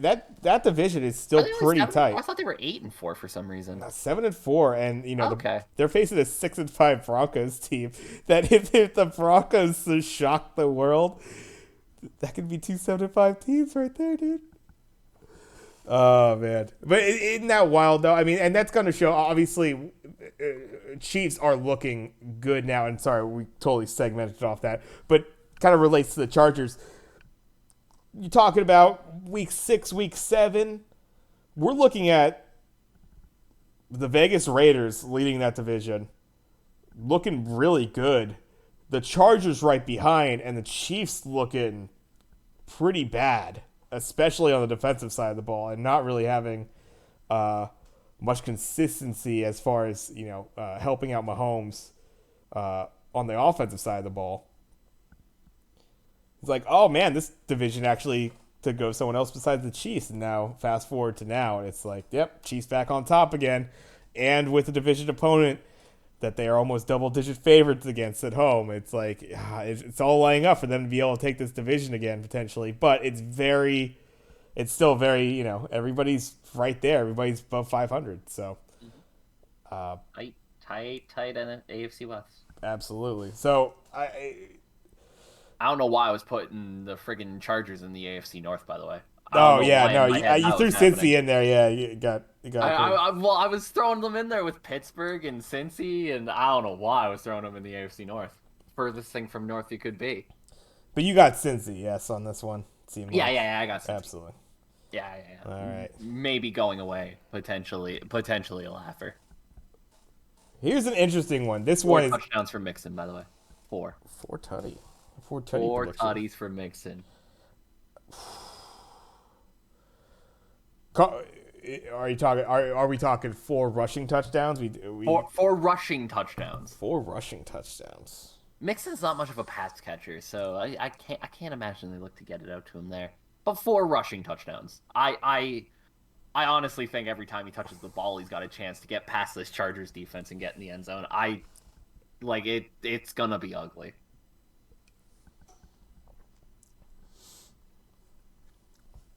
I could see it. I think yeah. The way it's looking, Cincinnati has a way to really have a statement game here. Yeah. At home, coming off how they did in that last one, I really like them in this one. This next one though, this is a very interesting one purely because of the spread, and a team that I'm sure you're going to give me some great numbers. This team has played actually pretty goddamn well against the spread because they're almost always given some crazy amount of points because they're the only winless team around. We have the Minnesota Vikings, who just came off a pretty tough game against my Niners, going into Detroit. Detroit getting 7.5 points at home. I'm feeling I know where you're going to go with this, but what do you got for me?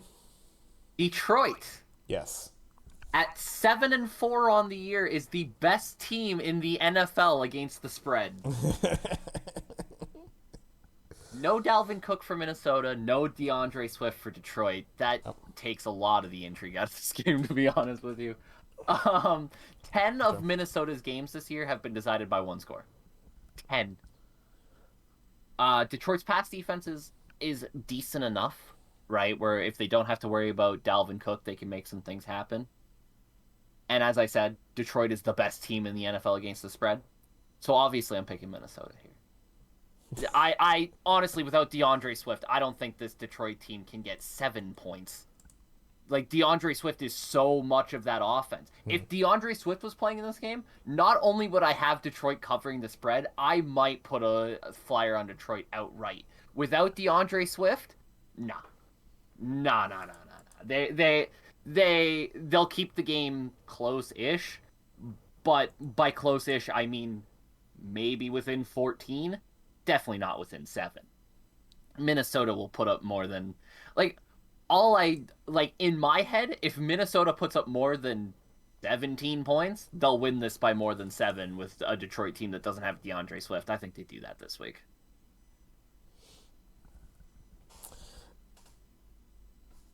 I think that's pretty fair. Obviously, it's Swift going down is automatically, just going to raise alarm for you. That offense, It runs through him. It runs through him. and they, There's no quarterback there that you can honestly trust to throw the ball. So you give it to DeAndre Swift a lot, and usually he does it. Without DeAndre Swift, like, what? Do we honestly trust Jared Goff or the other guy to throw this ball 25 to 30 times? Boyle. No. Come on, Boyle. Let's go, Boyle. Tim Boyle. I actually, given it though, like Jamal Williams is going to be there. He's been able to do all right back there as a back for Detroit. But obviously, as your number two, right, getting limited touches. I mean, he's almost had 100 touches. Obviously, it's a good 50 less than what DeAndre Swift has had, Yeah. but still almost, averaging about the same. That offense, for as little as it does, he still has a couple of those touchdowns for the team. Can catch the ball out of the backfield for you, in some capacity. So he can do a little bit of the stuff. Obviously, it's not DeAndre Swift, but the thing is, you took Dalvin Cook for this Minnesota team. I think the drop off from Cook to Madison is pretty goddamn drastic for them. So I'm wondering how they're going to really run the ball at all. They're probably not. They're going to stick to Cousins and probably a nice short passing game. Thing is, this team, I think you saw a little bit of scheming that the Niners defense was able to do. They got a pick early there in the second half, I want to say, or early in the second half. Maybe it was the end. Yeah, maybe it was early there in the second quarter. They went to Thielen one too many times, and a nice little drop back in coverage from one of the linebackers by the Niners. I think there's ways you can scheme around what they like to do. Obviously, you got Jefferson and Thielen back there, two great wideouts for the Vikings. They, for some reason, have seemed to go away from Conklin, though. And, yeah, with no Dalvin Cook. I mean, again, I hate the giant spreads. And Detroit... Here's my thing. With everything that you mentioned about San Francisco screaming, and it was a good point. They absolutely did. Minnesota still put up 26. Do you trust Detroit without DeAndre Swift to put up 18 points? No. Right. I don't think I trust them to put up 3 points. This one was a tricky one. I kind of was going back and forth, but once you kind of know that you have DeAndre Swift out, and as good as that team has been against the spread, I think I gotta go with you on this one. I think I gotta go Minnesota on this. If DeAndre Swift was playing, it's a whole different scenario. And like I said, I like Jamal Williams in some regard, but it's not like it's just going to be him back there. He's going to be a part of an offense that can go, but where else is that going to happen? Let's go. We'll go with the Vikings on that one.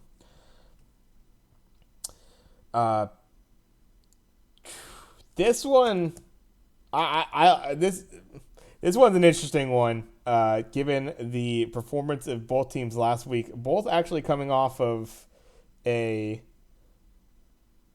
both coming off of wins in which these are below 500 teams.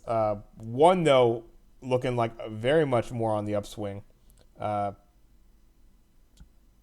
Should be interesting. We got the New York Giants going into Miami to face the Dolphins. Dolphins getting -6 at home on this You one. had it at 6, huh? I saw it at 4. No, let me just fix that. I can refresh mine, see where it is right now, because we'll just go with what we're seeing right now. I still have Miami -6. Yeah.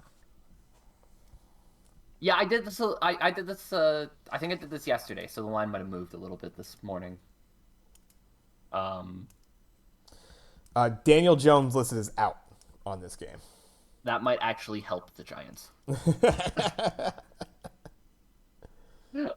Um, numbers here for you. Dolphins are the second best team in the NFL in defensive expected points added and have forced 10 turnovers in their 4-game winning streak. Wow.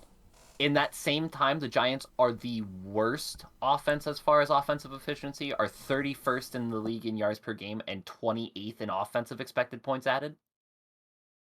Under Brian Flores, the Dolphins are 5-1 at at home as favorites. However, under Joe Judge, the Giants are 9-3 as road dogs against the spread. So it's a very interesting thing where both teams tend to play well against the spread under their coaches. Also, the Giants are 4-1 this year against the spread when the spread is more than a field goal against them.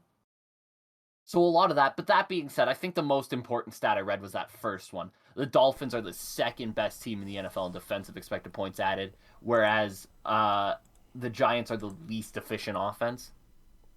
I don't see. Like I said, you lose Daniel Jones, maybe a little bit of addition by subtraction in that sense, right? He tends to turn the ball over a lot. Will Mike Glennon turn the ball over a lot? Maybe. I don't remember him being particularly secure with the ball as a starting quarterback, but I also haven't seen Mike Glennon in 3 years. So I don't know. But honestly, that Dolphins defense is very good. Even at -6, I do think the Dolphins probably take this. I'll take the Dolphins even at -6. Yeah, I got the Dolphins at -6 myself. Yeah, you talk about a defense that is starting to hit its stride a little bit better now, more like to what we were seeing last season from this team. Aggressive defense as well, that will go for turnovers. I actually, when I first was looking at this, I was thinking Daniel Jones was in, and I was like, oh, they're gonna feast on Daniel Jones. But now, Yeah. now maybe you're playing a little bit more of a safer offense. You do have quads back there, right? If you're talking about the Giants, but that hasn't seemed to make too much of an explosive difference for them. I'm not too sure what his stats were in that Eagles game actually, but I can't see this Giants team. They have picked up some surprising wins, honestly, to give them a little bit of credit. And this is kind of the games they have won. They've done pretty well against these, like what you would consider maybe the below average to average teams in the NFL. That's where they have been able to pick up their wins. They picked up wins against Carolina, the Raiders, and now this Eagles team. So teams that are just right there, very 500 teams. That's exactly what this Miami Dolphins team is. That being said, on the road, Miami is a tough place to play.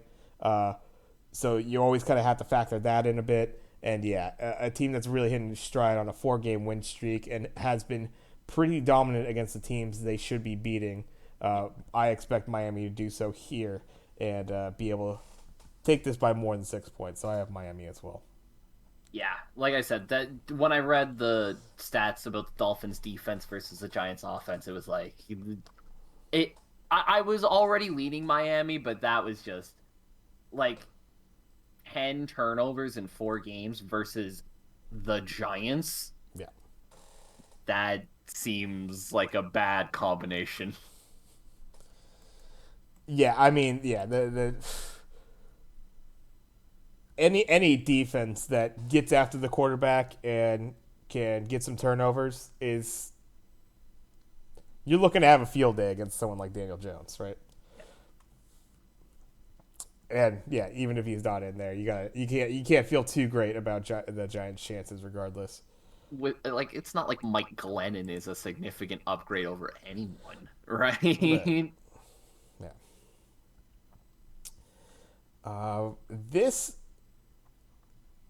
This is the only game I actually did not have picked going into this one, because I'm very up in the air, and there is a couple things I think still to be determined here, to kind of sway this one way or another.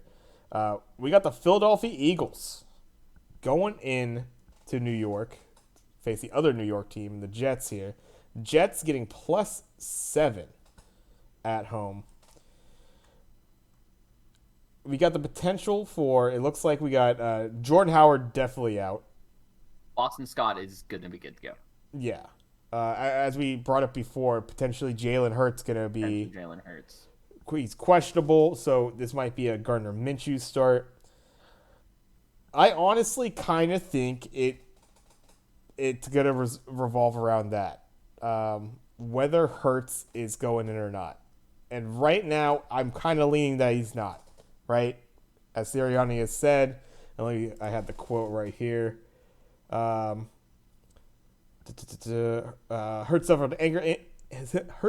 suffered an ankle injury in the Week 12 loss to the Giants.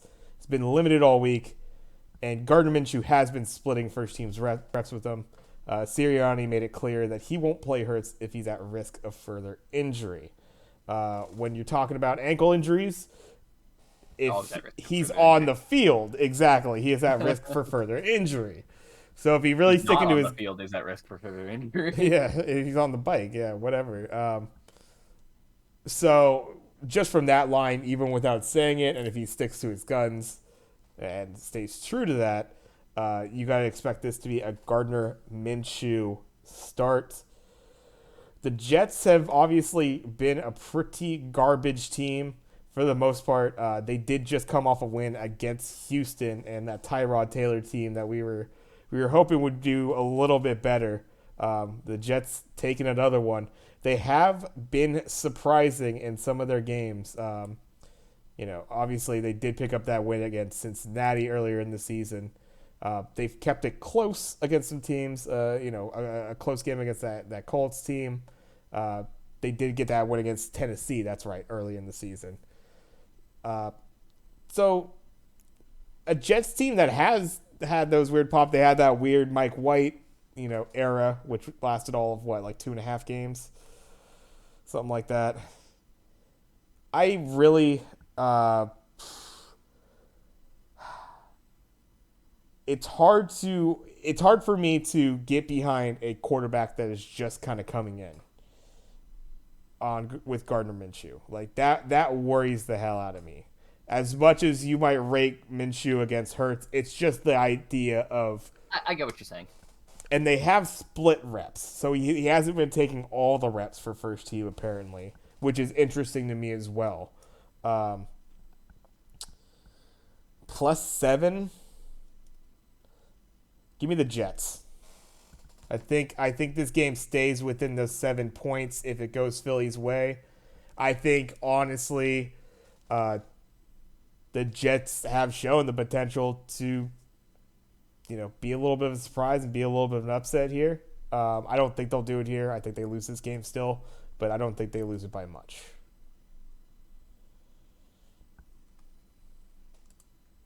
So, Zach Wilson. Woof. He's had a rough go, hasn't he? Is tied for 4th in the NFL in interceptions thrown this year with 10. He's only played in 7 of the Jets games. Yeah. The Jets are one of only 2 teams in the league, the other one being the Detroit Lions, who have never been a favorite this year and are a league worst 3-8 against the spread. Yeah. They either win or they lose against the spread. There is no in between. Who am I picking here? Oh.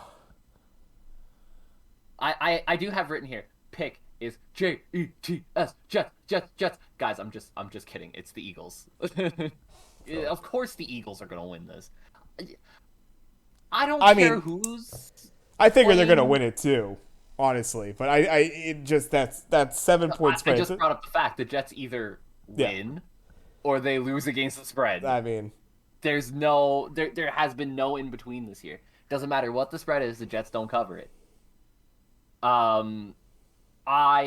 First time for everything, Craig. First time for everything, baby. I like Gardner Minshew. I think as a backup, that's as solid a backup as you're gonna get, honestly. So if you're asking me, I would rather have Gardner Minshew than Zach Wilson. Right? The way Zach Wilson's playing right now, I would rather have Gardner Minshew. I get what you're saying about him coming in cold and all that, and that's fair. But the Eagles, they just got to go back to doing what they do well. Give the ball to Boston Scott.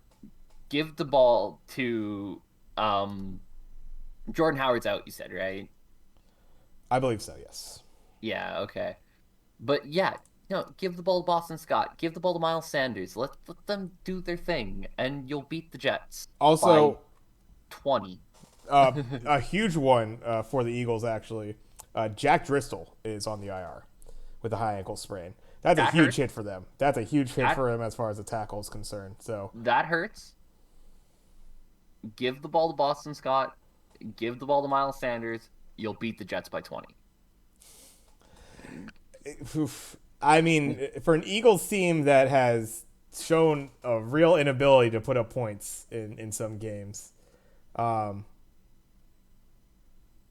now we'll see. We'll see. 20 points. I think that's fair. I think that's fair for a Gardner Minshew led Eagles Like team.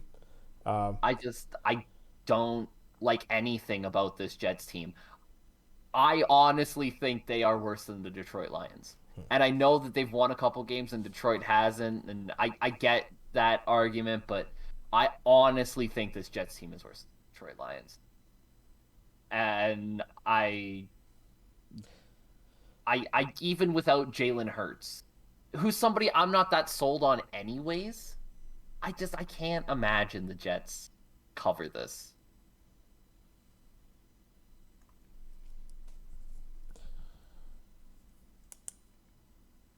Yeah, that that this game could be a real friggin' it could be a real bad game to watch. But yeah, with that point spread, I think that puts a lot of intrigue on it. I think that's a tough Not the line. Seven points is a tough line right there. But yeah, I mean Philly. Uh, let's see what kind of offensive game plan they go with again. If hey, let's run the rock, that sort of thing. It'll be interesting because with Minshew back there, um, you got to imagine there's probably going to be just a little bit more willingness to just run pretty standard offensive sets and just hand off the rock. Not maybe nothing too out of the box, especially if they're splitting reps. There's probably still like how much of the playbook do you think really they give or they think about running with a guy like Minshew if he does have to go in versus Hurts? Because they're obviously still considering playing him. Otherwise, they would have just given Minshew all the reps. You would figure. Oh no, I'm interested in how that offense is going to go and how conservative they do stay. I mean, we bring up that they should just run the rock and they'll be fine, and they really should be. You wonder if the Jets team's able to going to be able to come out early, and if they're able to get some stops. The kind of trend in the NFL has been to go away from the run. It's not been working. Very few teams have really stuck with the run through some rough times in the first quarter, right? There's a lot of teams that have just gone away from the run all of a sudden because it just hasn't been And working for a drive or surprisingly enough, two. a lot of those teams lose. Yeah, yeah, Like, exactly. You think someone would learn something, right? But you would imagine.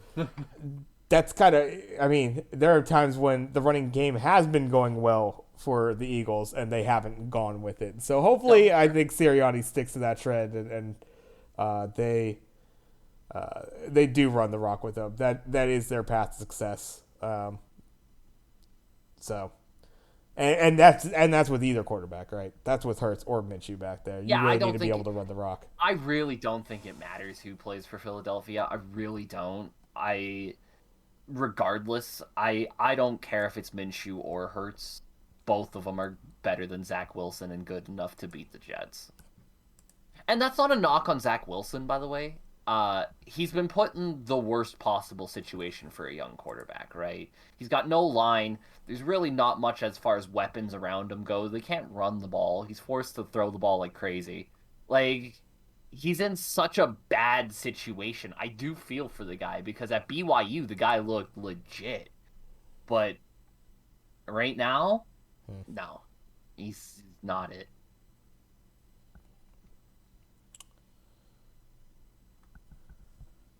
Let's see. Let's hop on over. This is another kind of not exactly exactly same game, but oddly enough, a middle of the road 500 team going into on the road against a bad team on the other side.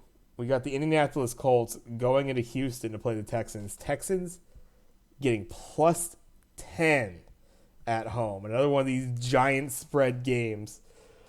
Interesting thing with the Colts, taking a look at them, they have actually been able to stay relatively healthy. They've been able to they've been rocking kind of a very similar starting lineup for both sides of the ball for pretty much the last entire month.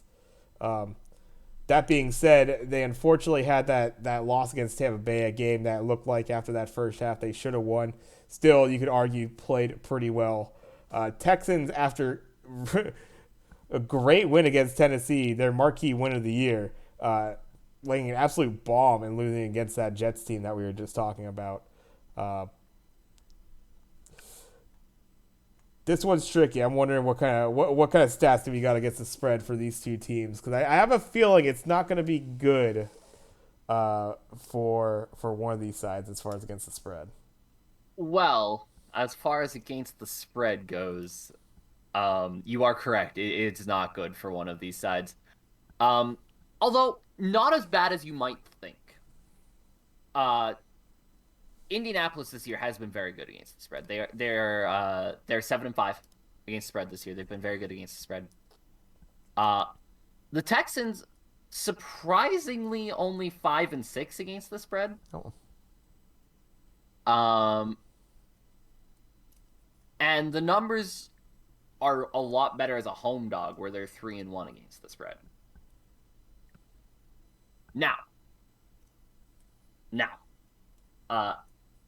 Houston also has allowed almost 1,500 yards on the ground and 17 touchdowns so far this year. And Indianapolis has this guy named Jonathan Taylor. I don't know if you've heard of him. He's kind of good. That's all I need. Give me Indianapolis. Give me Indy.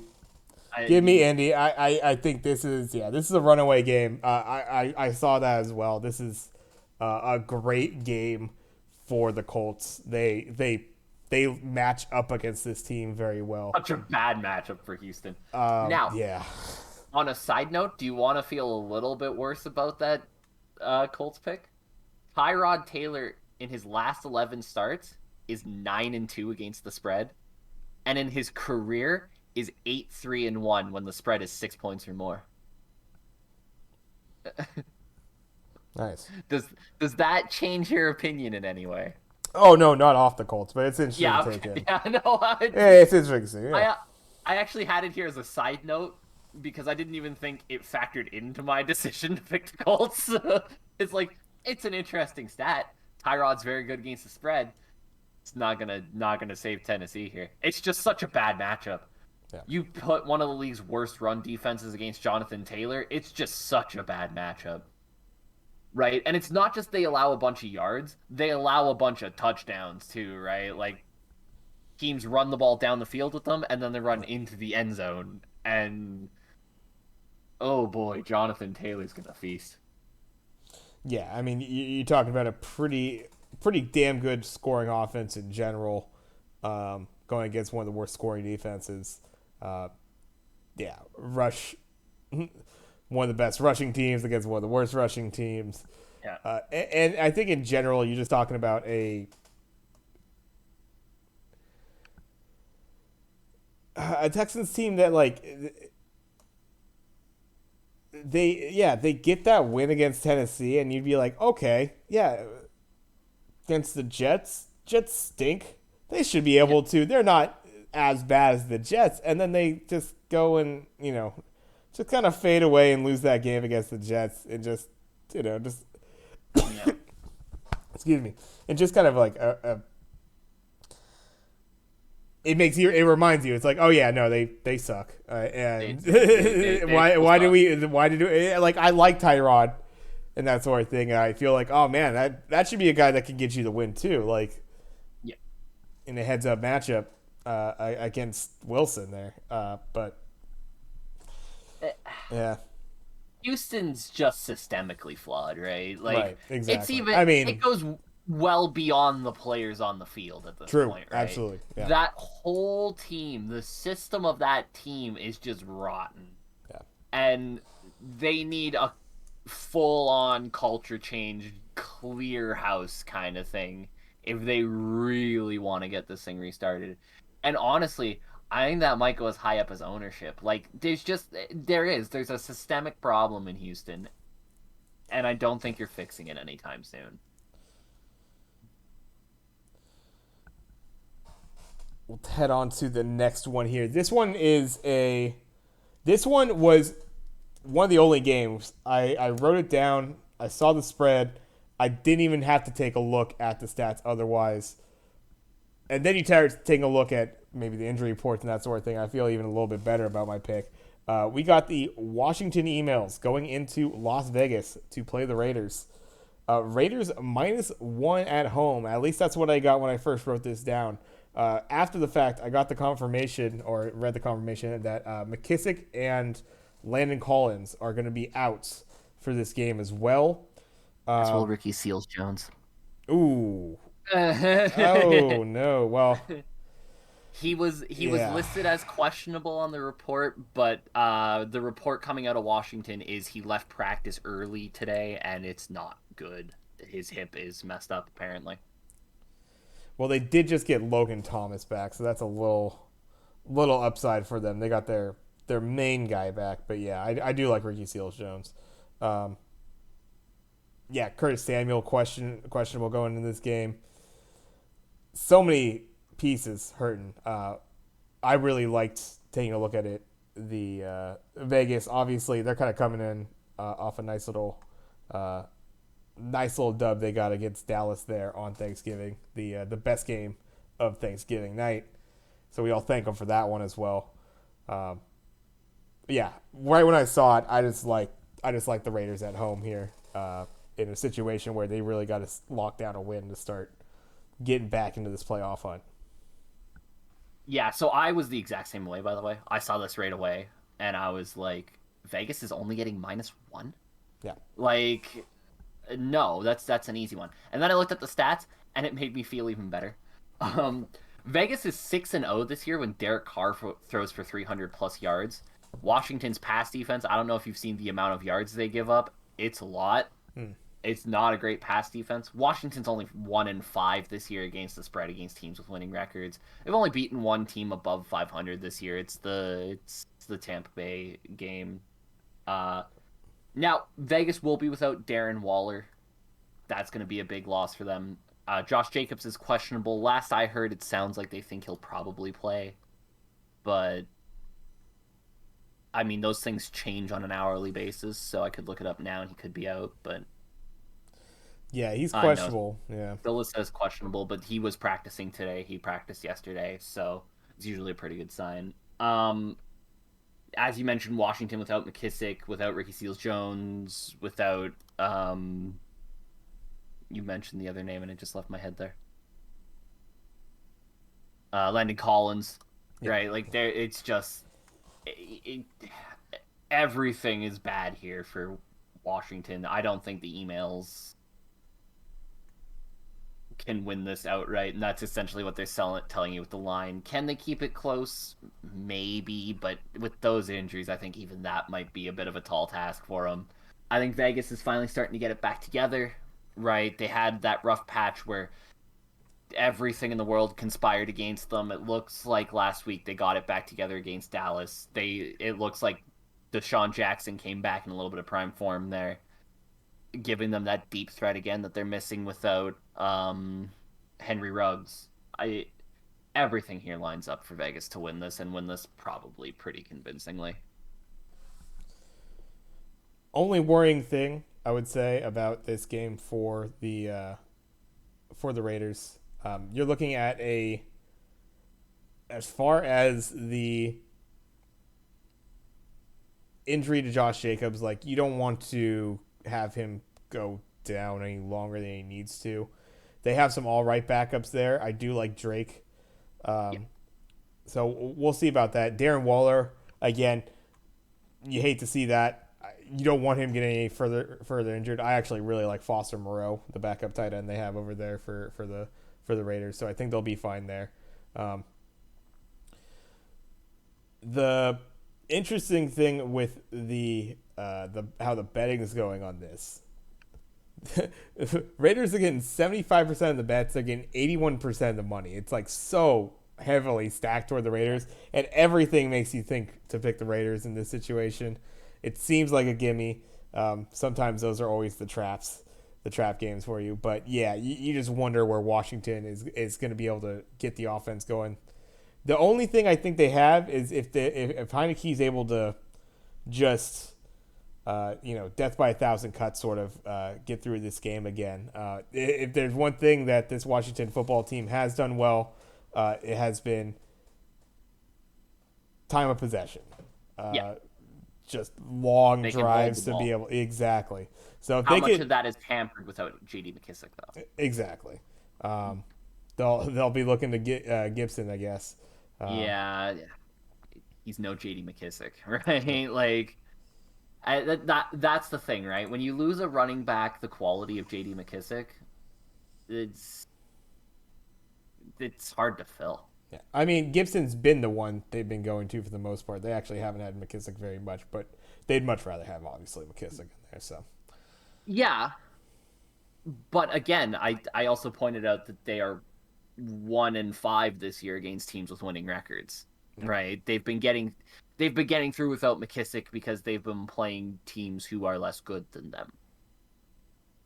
Right? E- Washington is exactly what we thought they would be going into the year. They're okay. They're not going to blow anybody away. They're all right. When they play teams who are worse than them, they will win. When they play teams who are better than them, they will not win. Vegas is better than them. yeah, I think it's pretty fair to say that. You would have thought, if we're talking about, month and a half ago, uh, it's like, oh, the Raiders are way fucking better than Yeah, Washington. But now it's the levels have come a little bit closer. But yeah, you got to figure Raiders a better team. Raiders at home, um, with a few more options there offensively. I think they'll be fine. This one, we've had some giant spreads to this point. This is the biggest one of all. We got the Jacksonville Jaguars going into LA to face the Rams. Rams getting minus 13 at home here. Absolutely giant spread, and oddly enough, the betting and everything is going that way as well. The Rams are getting all of the bets, all of the money so far as this game is concerned. Um, I'm interested to hear what you have as far as the stats for this game going in. the Jacksonville Jaguars are 2-0 on the season as a double-digit underdog against the spread, including the outright win against the Bills, and are 3-1 against the spread when getting at least 7 points. The Rams, on the other hand, as favorites this year, are 3-7 against the spread. A little bit of an interesting betting number. The Rams have committed 6 turnovers in their last 3 games. They've had a little bit of trouble keeping hold of the ball. Uh, the Jaguars' offense is bad, right? They're a league worst 14.6 points per game. Trevor Lawrence has thrown 10 picks already this year. Uh, and the Jaguars' offense has had at least 1 turnover in all but one of their games this year. It's it's an interesting game that seems to lead to me, anyways. I don't know why the money's going the other way. Seems to me like a pretty easy Rams outright, Jaguars cover. Like everything that I was seeing, everything that I read, all the stats, it seemed to point that way. Rams probably win this by a touchdown, maybe 10 points, but I don't think this is going to be a 40-10 game, right? Like I think this probably stays a little bit closer than this line suggests it does. That's just me anyways. I don't know about you, but Yeah, uh, no, I I think the Rams win it, but I don't think they win it by 13. yeah, no. I with that spread, yeah, absolutely. I got Jacksonville in this one. don't think they're likely to win. But yeah, that's a giant spread. You got to figure that Jacksonville's able to keep it a little bit closer. Both these teams coming off of 3-game losing streaks here. Obviously, a little bit different feel on how they've, both operate in those games. Oddly enough, not their most recent loss, but the loss before that, both these teams to the San Francisco 49ers. Both these teams losing by 20 plus. 31-10 for the Rams, 30-10 for the Jacksonville Jaguars. Oddly enough, Jacksonville played a little bit better than the Rams in that regard. 20 points instead of 21. That being said, I mean, obviously, this Rams team, I feel like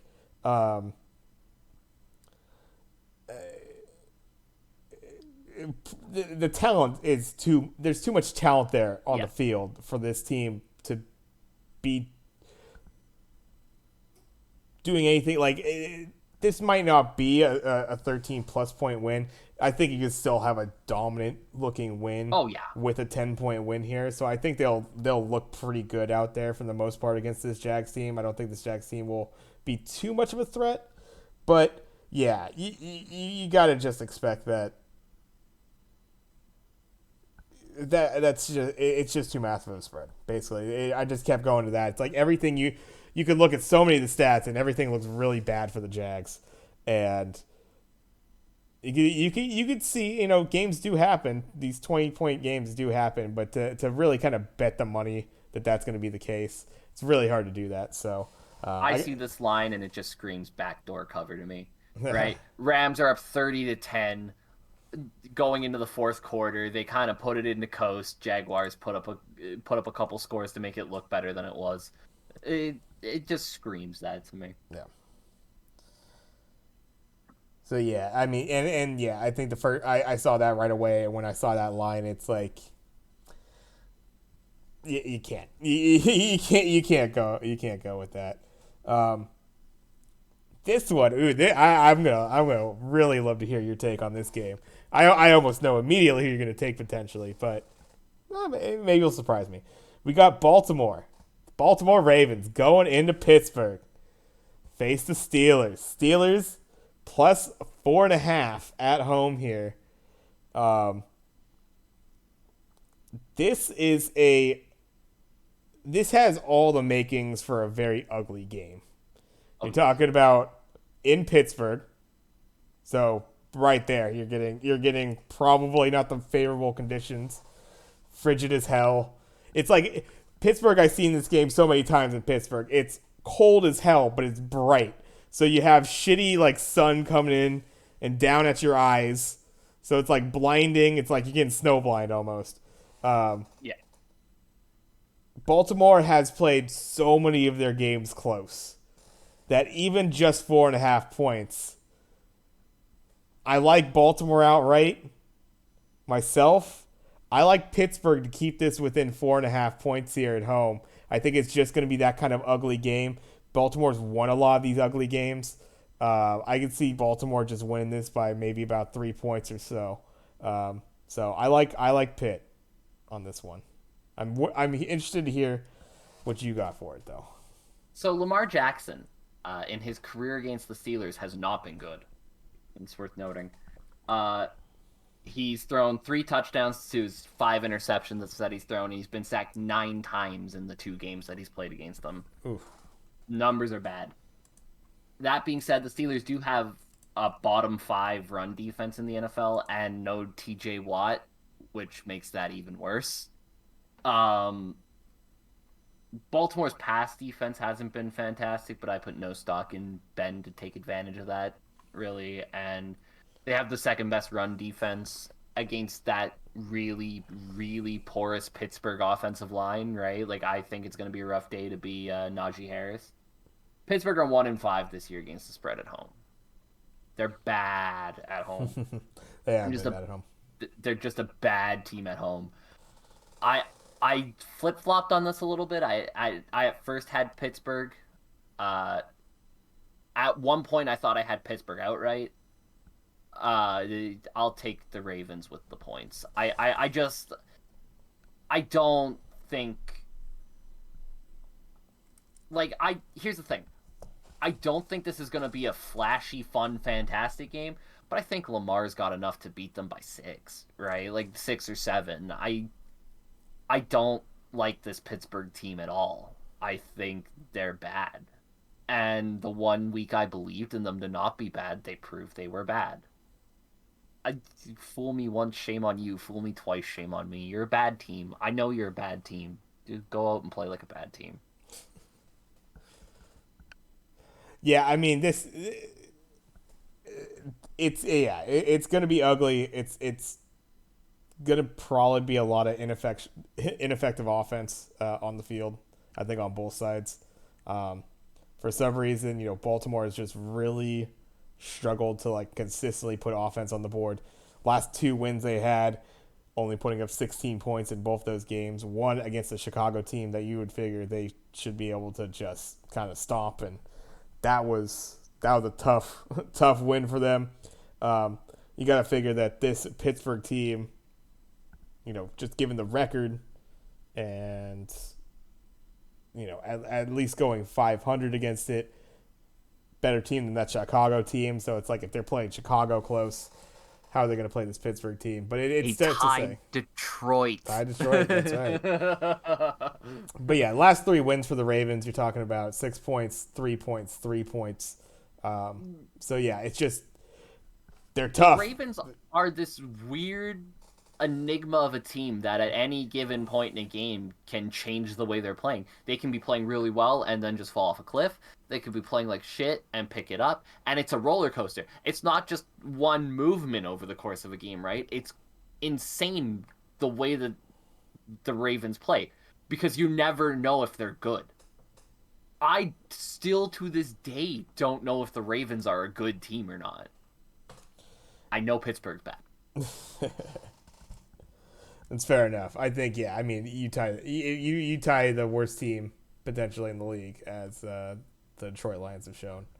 Yeah. Then yeah, what's that say? Granted, but I'm with you. that, I could easily see this being a 3-point game, right? Like I could. I went so much back and forth on this, but I can't trust Pittsburgh to play well, right? And they don't even need to play good, just well. And I can't even trust them to do that, right? Like this Baltimore team, if you play well against them, you're gonna have a shot. I can't even trust Pittsburgh to do that. let's keep it moving along here into our next one. You already know where I'm going with this one. We got the San Francisco 49ers going into I think you know where I'm going with this one, Seattle. Seattle getting 3.5 at home here. Tough for the Niners. Their incredible offensive weapon in Deebo Samuel, unfortunately out with a groin this game. Fred Warner's listed as doubtful for what I'm seeing, but I think all signs point to out. Unfortunate. I read a news article earlier today that said that they had confirmed he would not be playing, but yeah. I just want to make sure that that's correct before I say anything for certain. They still have him as doubtful, but unlikely to play is what they said, is what Kyle Shanahan said today.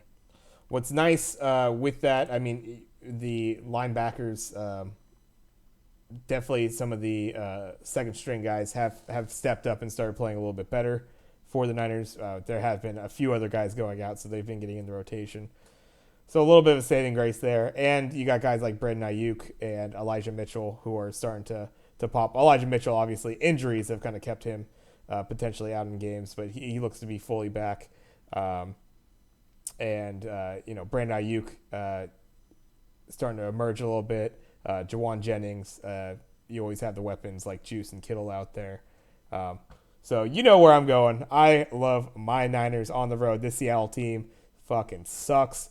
So I'm thinking 3.5 points. I'm thinking do a little bit better than that. I don't see it being too crazy of a blowout. The loss of a guy like Deebo Samuel cannot be understated. That is going to be a hit to this offense. Not going to be nearly as nice dynamically as far as coming off the play action probably that they would be otherwise. But we'll see. Wouldn't be surprised if we see a little bit better of an offensive game towards George Kittle. I can see Jimmy G going to old reliable, having once you take Debo Samuel out there, he's going to be potentially looking his way as well. I'll have you know I have one line written here, and it just says Seattle allows 274 yards a game. Pick 49ers. They're bad, right? Like Russell Yeah, Wilson's clearly still hurt. yeah. Right, I don't know. Like, I get the competitor in somebody and wanting to and just wanting to play, You're but hurting your he's team. he's clearly still hurt. Yeah. Right now, is he doing any worse than Geno Smith would be doing? No, but he's not doing any better than Geno Smith would be doing, and that's the I'm, problem because Russell Wilson is significantly better than Geno Smith. I mean, yeah, I think anybody you put back there, good luck. That Yeah. offensive line Oh no. is helping Yeah. No. fucking nobody back there. They got no run game really to speak of as well. The DK Metcalf is invisible, right? Like, and now I will say a lot of that's due to the fact that Seattle literally has nothing else. So everybody's like, sweet, we'll just throw every defender we have on him and throw it literally anywhere else. But he has been. So. But one surprising caveat, and as much as I'm very raw for my Niners and that sort of thing. The one thing surprising about Seattle, a pretty actually good scoring defense. As many yards as they give up, they surprisingly don't give up the points on the other side of it. So that bend don't break.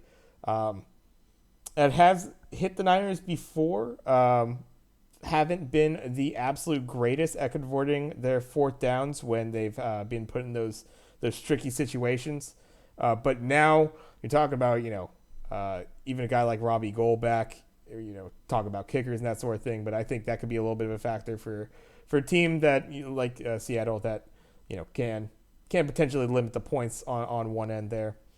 The interesting thing I think with the Seahawks going forward, I mean, I think everybody's kind of looking at the writing on the wall and, what's this team going to be at the end of the season, going to the offseason? Russ, the chances I think we were talking about it, percentage chances of Russ being there, very low. I'm going 25%, so I'm still giving him a little quarter of a chance, 5%. Over on that side, so pretty low chance. It was 99 before, so a little bit. It's on the rise for Craig. But yeah, I mean,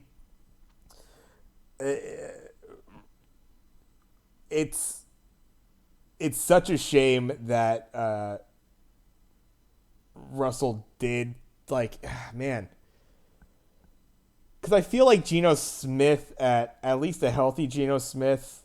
I don't know if he necessarily gets you wins, but if he's not getting you wins anyways and Russell's just injured, I don't know. I think you have a different feeling about this team. I think the morale for the team is completely shot because you put Russell back in and it's gone this bad.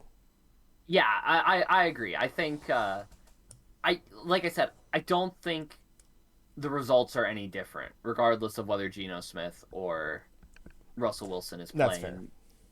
Because of how hurt Russell Wilson clearly is. I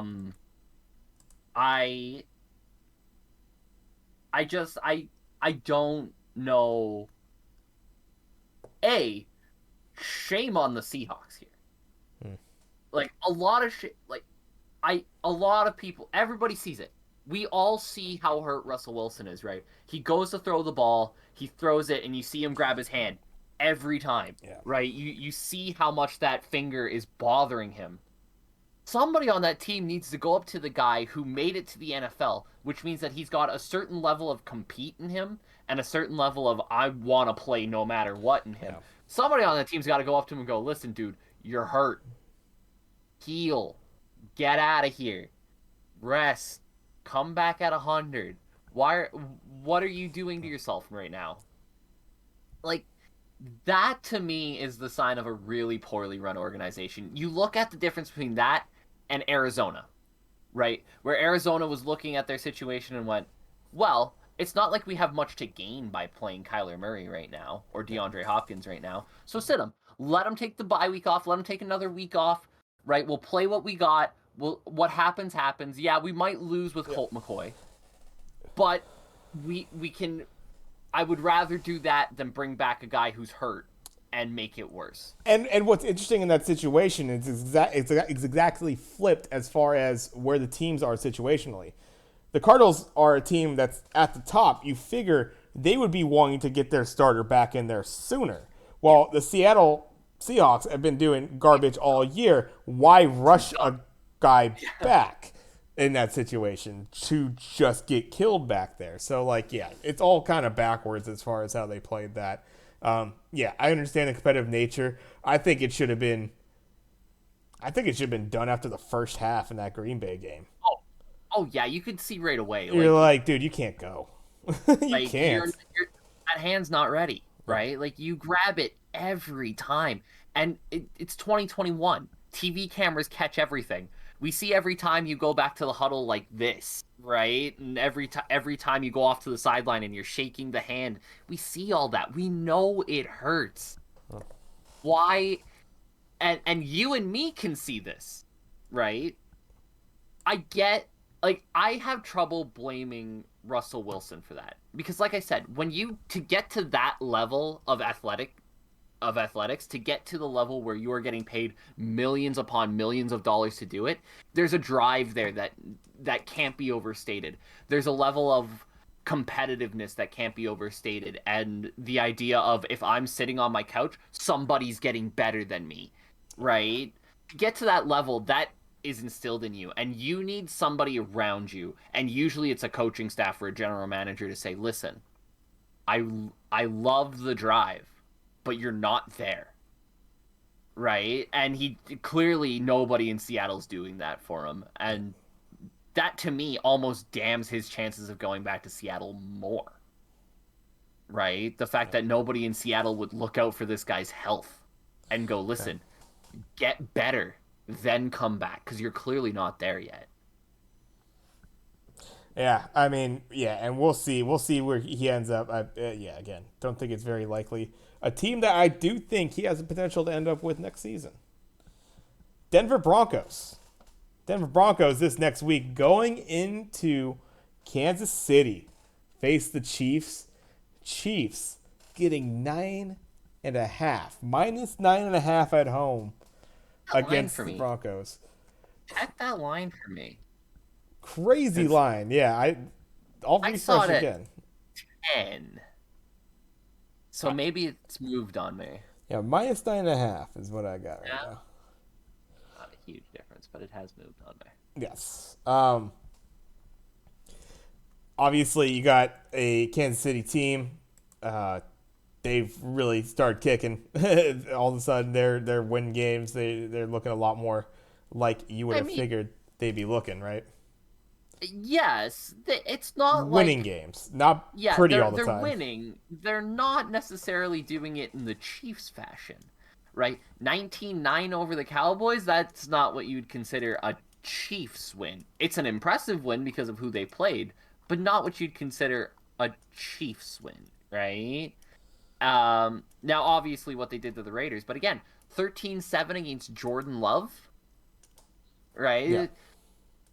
I still have question marks. I'm not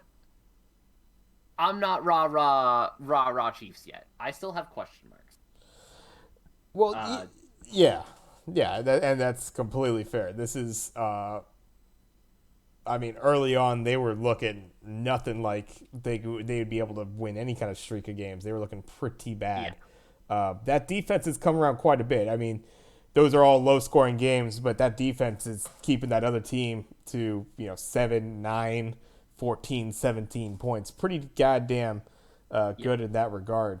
You gotta say the worst win amongst those actually kind of looks like the Giants win, oddly enough, as far as being close. The Packers win without Aaron Rodgers, right? Yeah, sure. But that's Green Bay's defense on the other side having one of their good games, I feel as well, to some regard. Perhaps, but I don't care what defense you're playing in the NFL. You have to hope that if you have the weapons KC has, you can put up more than 13 points. And then on the other side, you got this Denver Broncos team that has Speaking of good defenses. They had that bad, that bad loss to Philly a couple weeks ago, but otherwise, yeah, 3 wins in there, where they're 16, 10, and 13 points as far as what they gave up. Offense getting enough points out there themselves, but yeah, this defense really flying around. On the road in KC, there's a giant spread, and I really do like this Denver defense myself. We talked about them a little bit, along with you're getting some nice production out of Melvin Gordon. Obviously, their quarterback situation is an absolute mess.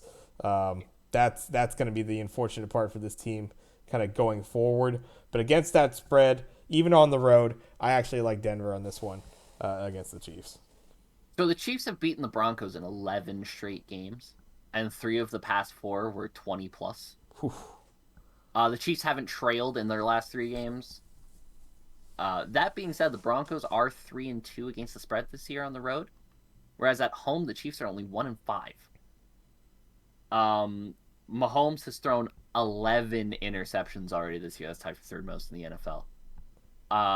You're playing a Broncos defense that tends to exploit things like that. Like if you throw them interceptions, they're going to take them. You're not going to get away with mistakes.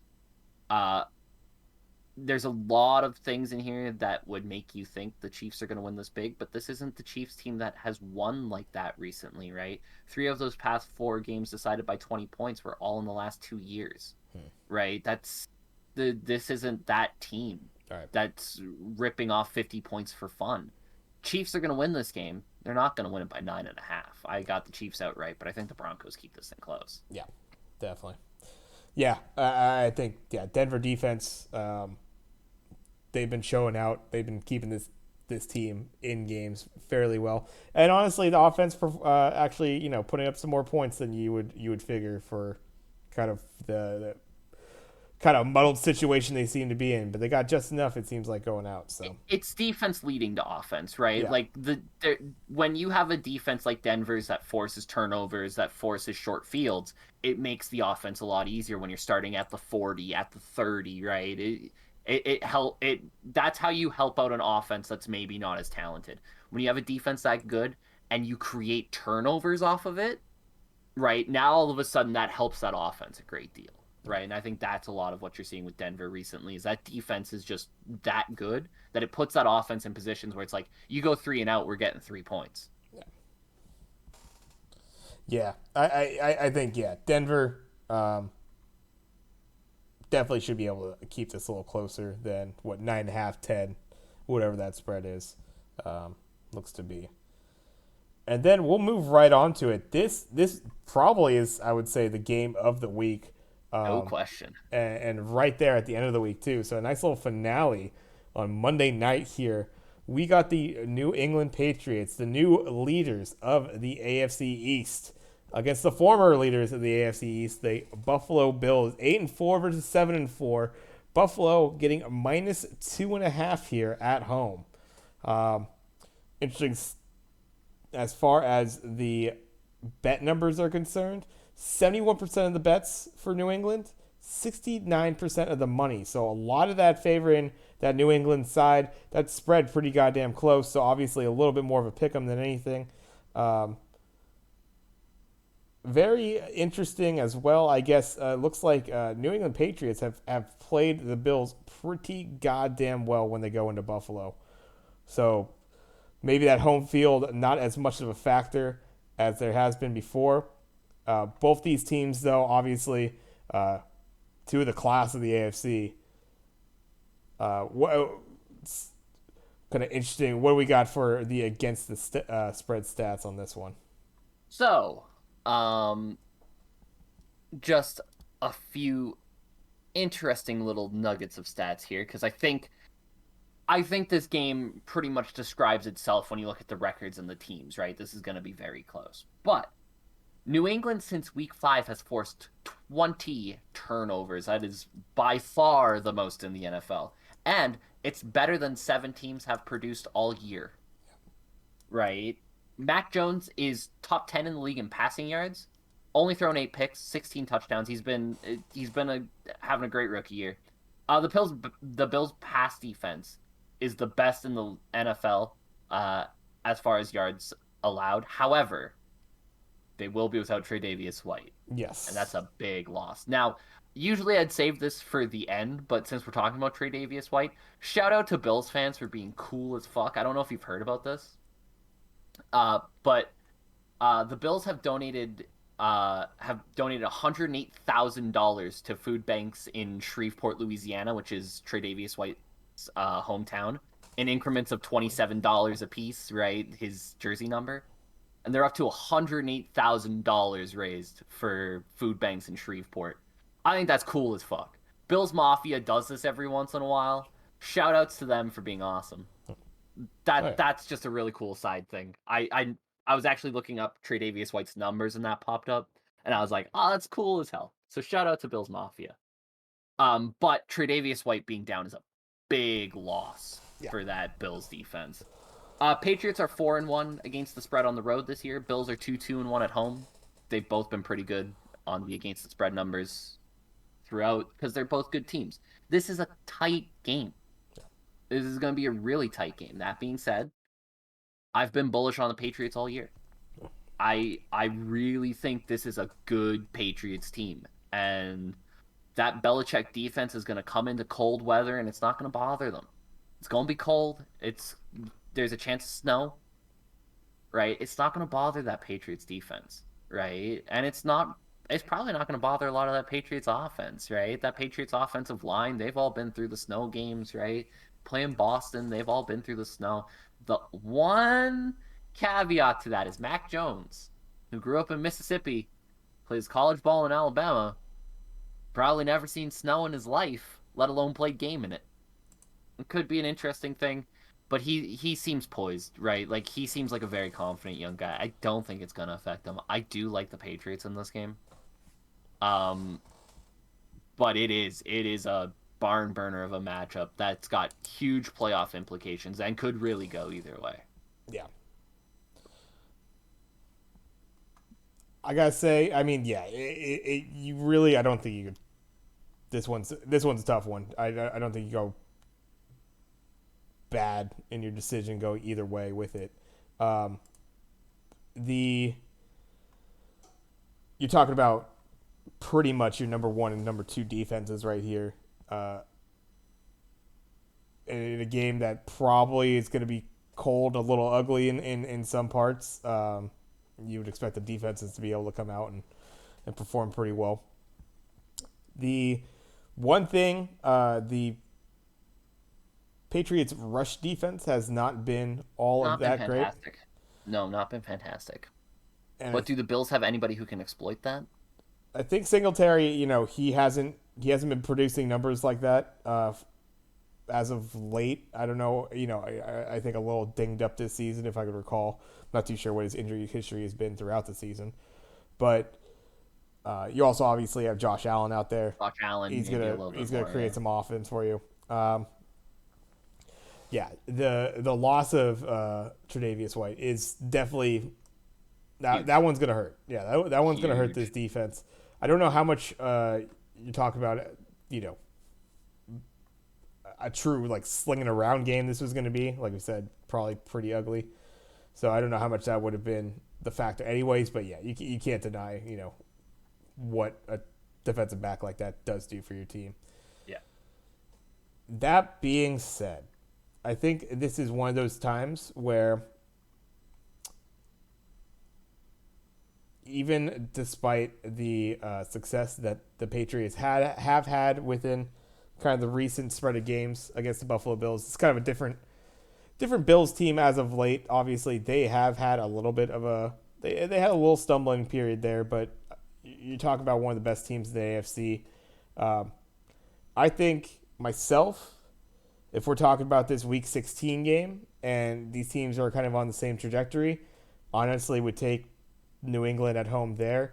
I think purely just having the home game here and it's just close enough spread, I'm going to go with the Buffalo Bills on this one.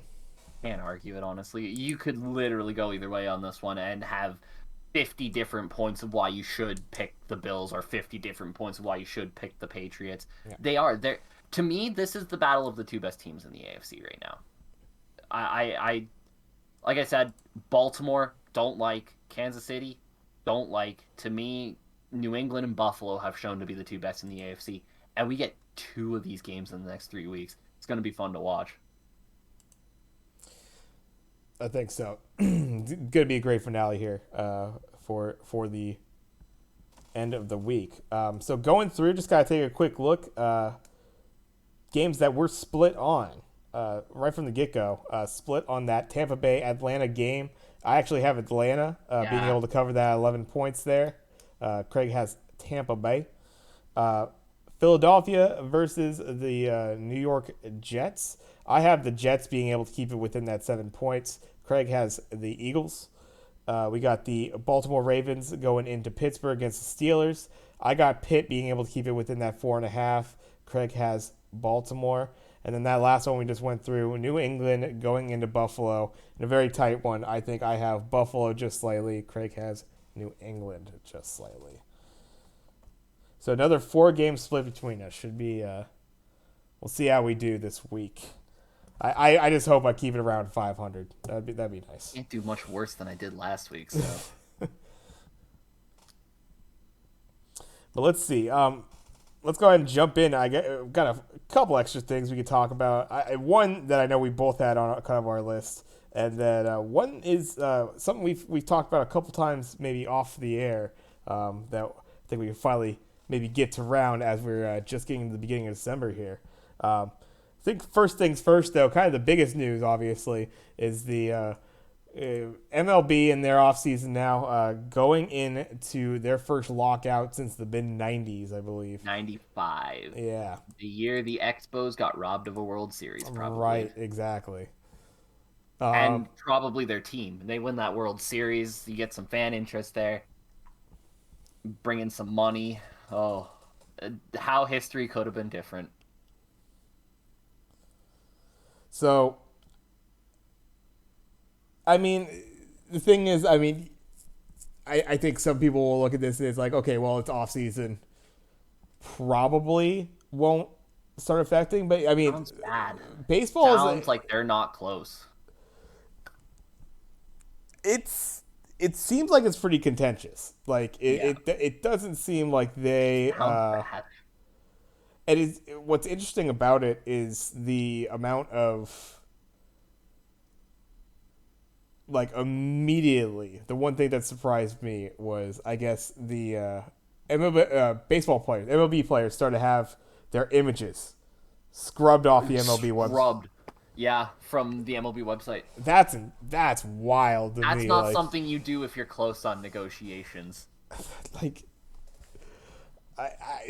I mean, I guess I don't know. You're making some kind of stance. I mean, you obviously like there's a player likeness thing that's probably involved there as well. Yeah, it is a name, image, likeness thing. From what I understand, is because the Players Association actually holds those rights when they're locked out like that, and the Players Association is not a part of the owners group. They have to. No. But again, if you were close in negotiations, if you had a rough idea of like this will be a few weeks, maybe a month, I don't think you do that. Right, I think both sides would agree that like this is cause for undue concern, right? I think you'd probably go to the Players Association and go, listen, we're going to leave the player image likeness thing up because we don't want to cause concern with given how close we are. You do that if you're not close. Yeah. I actually have a question for you on this, because what I found interesting was the lockout happened, and immediately you go through social media and everybody's got their opinion on who's to blame. So, chat, which side do you usually fall into on here? Are you side players or side owners usually in the lockout scenario? I mean, it all depends. I have to actually, I don't know really the specifics in terms of what they're going after. Nobody does, to be honest. When you see the people doing this, it's the shut up and play crew versus it's a bunch of billionaires, give them more money crew. Yeah, I mean, exactly. You got billionaires versus millionaires, right? That's the classic. Yeah. So it's argued. Yeah. So, I mean, like, yeah, it's hard for me to, like, really have a solid opinion without knowing a little bit more of the details on it. I will say though that it's it's usually like if it's anything close to how the NFL and the NFLPA have worked, the PA's been getting fucked over for a while now by Badly. the NFL. So I imagine it's kind of a similar situation to where if I was to take a guess, MLBPA is just trying to get back a little bit more and they're being denied. That being said, it's not like baseball players aren't making a shit ton of money for, Max Scherzer just signed what, 3 years, 43 million per? some crazy ass contracts you're getting out there. Granted, long ass seasons um, that go into it, but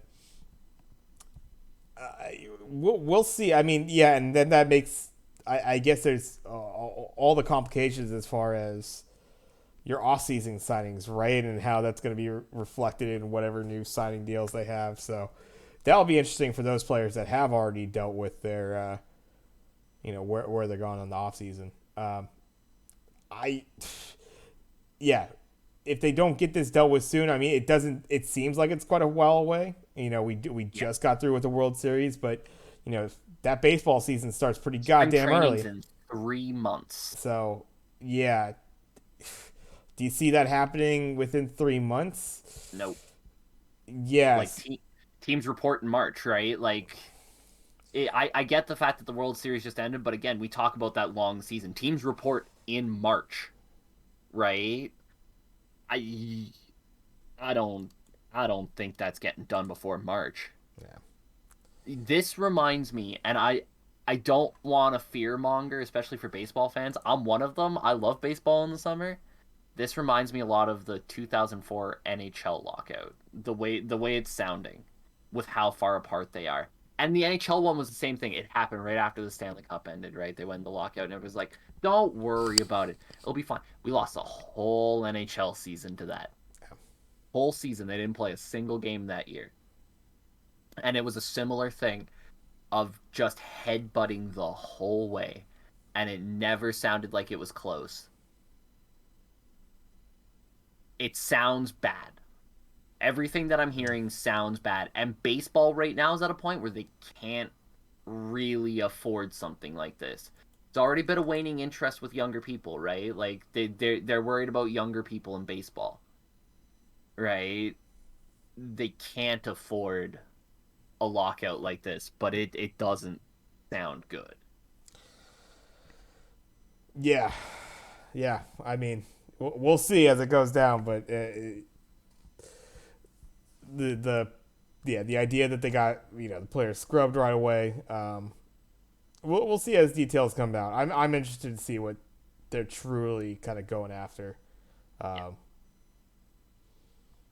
And as the yeah. days and months go by, we'll learn more, right? And it'll be easier for us on the outside to judge everybody on the inside, right? That's what we all want to do, right? We all want to say, well, the owners are being too hard on this, and the players need to loosen up their idea about this, and blah blah blah blah blah. But ultimately, we're not privy to all the information, right?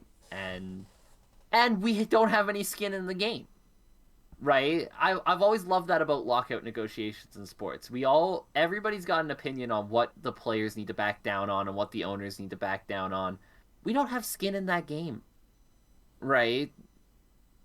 Who knows what kind of things the players want and what reasons they want them for, right? So lockouts are hard. Uh, don't be quick to judge.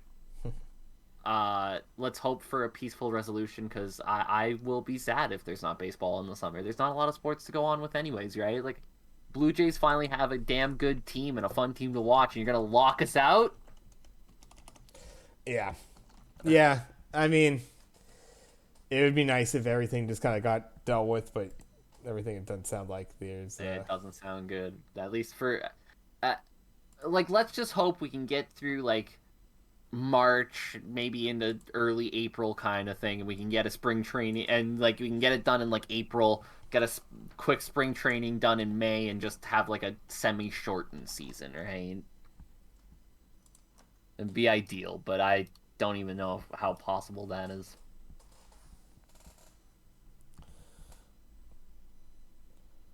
Got anything else, Tap? Yeah, the one other thing, and we have brought this up, and we'll probably bring this up a little bit more in detail as we come up to it. But I just want to talk about the one fight I'm excited about myself in this card. We got in a couple weeks here, actually, December 18th is the date. We're looking at the Paul versus Fury fight that's going to be happening, and that's your main card. But I'm more excited about the under to that. We got Darren Williams going against Frank Gore, What the and fuck? I am. I mean, clearly, I got a jersey, just a Frank Gore fan through and through. I wish someone would actually pick him up. He can still run the rock. We know he can, but um, one of these thriller fights to where they've done this before. They've gotten some athletes in there. There's been a lot of bad looking athletes as far as from other sports who have come in and not looked good in the ring. I think this is two guys that actually are pretty goddamn good. I believe Darren Williams has kind of trained For previously years. in For mixed years martial he's trained arts. boxing, MMA. I think he did wrestling in high school even. Yeah. And yeah, mixed martial arts training more recently. I think Frank has literally done boxing since he was like a teenager. So you got two guys that have actually come up and done, uh, have a lot more familiarity. I would say as far as that world's concerned. Um, I'm obviously looking really forward to Frank Gore, and he did an interview recently um, for the Pat McAfee show, and it's the funniest goddamn interview because he doesn't at once look at his face, like you think you have the camera and you're able to, but no, it's like you're catching like the corner of his forehead for it and like the ceiling basically. He's just talking. He's just hey what just and just going through it, um, but I think this is actually gonna be actually a fun boxing match. It's obviously it's not two pros, but I think it's two guys that actually have showed like an ability and a passion for the sport, have kind of grown up with it, and I think initially my thought was like, oh yeah, fucking Frank Gore is gonna demolish this dude just because Homer and favoritism and that sort of thing, but Williams. He's got some chops, so this should be a fun one. I got Deron Williams in that fight. Mm. I know you're a Frank Gore guy. I love Frank Gore too. We all love Frank Gore. We want him to play with his son. But Darren Williams, I've seen some of his training videos. I have. He's pretty legit, right? Like he's not gonna go in there and beat anybody crazy kind of legit, but he's pretty legit.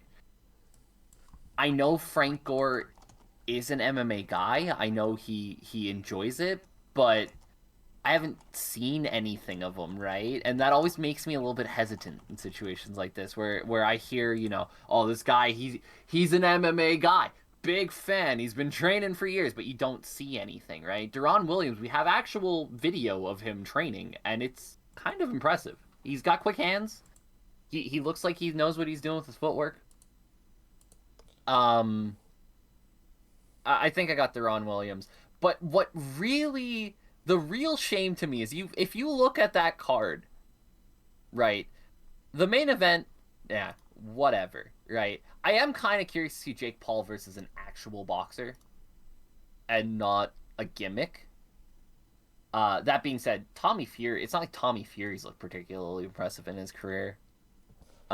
Again, I think we'll talk more about the card as we get closer to it, so I Yeah. won't make any predictions here or Oh anything yeah, like we'll that. we'll, But we'll definitely get more in depth to it. I just kind of we had brought it up, we had talked about it. yeah, I'm pretty excited. It's these but chiller fights. They can be kind of shit shows, but there's always some good fights in there for sure. So there's the athletes, the one of the Paul brothers or whatever fighting somebody, but then yeah, under that there's some great fighters you typically. have Amanda Serrano That's right. fighting on You did this bring this up. card. Yeah. So Amanda Serrano, for people who don't know, I know there's a lot of people who don't necessarily follow women's boxing. Amanda Serrano is one of the queen bitches of women's boxing. She's 41 1 and 1. She hasn't lost in 30 fights. That draw was in her fifth fight. Her loss made her 14 1-1. She hasn't lost since. Got that win back, by the way. It was against Freda Wahlberg. Uh, she's one of the OGs of women's boxing and is still fighting at an insanely high level. Right? She's only 33, by the way. Like, Wow. she is an OG as far as women's boxing goes. She goes back to 2009, but she's only 33. She's not like old by any stretch as far as that goes. She's unbelievably good, and just okay. I'll have to watch that later. Yeah, so Um, you talk about Williams, and I had seen a little bit of Williams training. There, I just sent a video of a Gore training right there to Craig. You know, the hands are there. I think it'll be a great fight.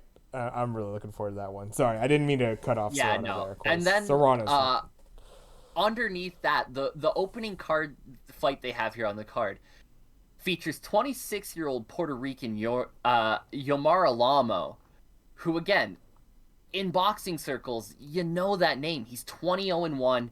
He hasn't fought a ton of stiff competition, but the dude wrecks guys. He's number 6 in the WBO rankings. He's the WBO Latin welterweight champion, which, again, I'm pretty sure you could win a better title at a flea market, but that's not what's important here. What's important here is the guy's been wrecking dudes. And you can say whatever you want about him fighting some tomato cans, but that's what boxing is. It's what boxing has always been. When you're a young guy with that much skill and potential, they always throw you against tomato cans for the first dozen or so fights until they're confident that you're ready to take that step up. It's not like MMA where you have to go through a meat grinder. You're always going to be fed wins, right? But he started to fight some guys who are like Kendo Castaneda, who he beat recently. Was really highly touted going into that fight, and he majority decision him, beat him relatively easily, right? The 95-95, according to everybody's scorecard, including my own. I actually watched that fight. Was a joke. He's coming off of a unanimous decision over Adrian Young, where he beat him relatively easily. This is a good guy. And like that's the thing about these Triller cards, man. There's one or two fights on all of them that's like, yeah, they're legit. fuck, man, there's some potential there for some fireworks. And, but, that's what makes it work, right? We're here talking about Darren Williams versus Frank Gore when you have two legitimately great boxers on this card. So, again, I think we'll talk more about it closer to the date, right? I think we'll probably have some predictions and stuff. But yeah, certainly a card worth watching, I think. And it's been a while since I've said that about a Triller card. But Darren Williams and Frank Gore for the freak athlete fight does have some legitimate potential to it, right? Like I said, Jake Paul versus a legitimate boxer. It's not somebody who's a gimmick, not an MMA fighter who wasn't a good boxer when he was in MMA. Yeah. Right? Like a legitimate boxer, even one who hasn't looked as great in Tommy Fury, is still compelling stuff. Because Jake is the one I think has some potential.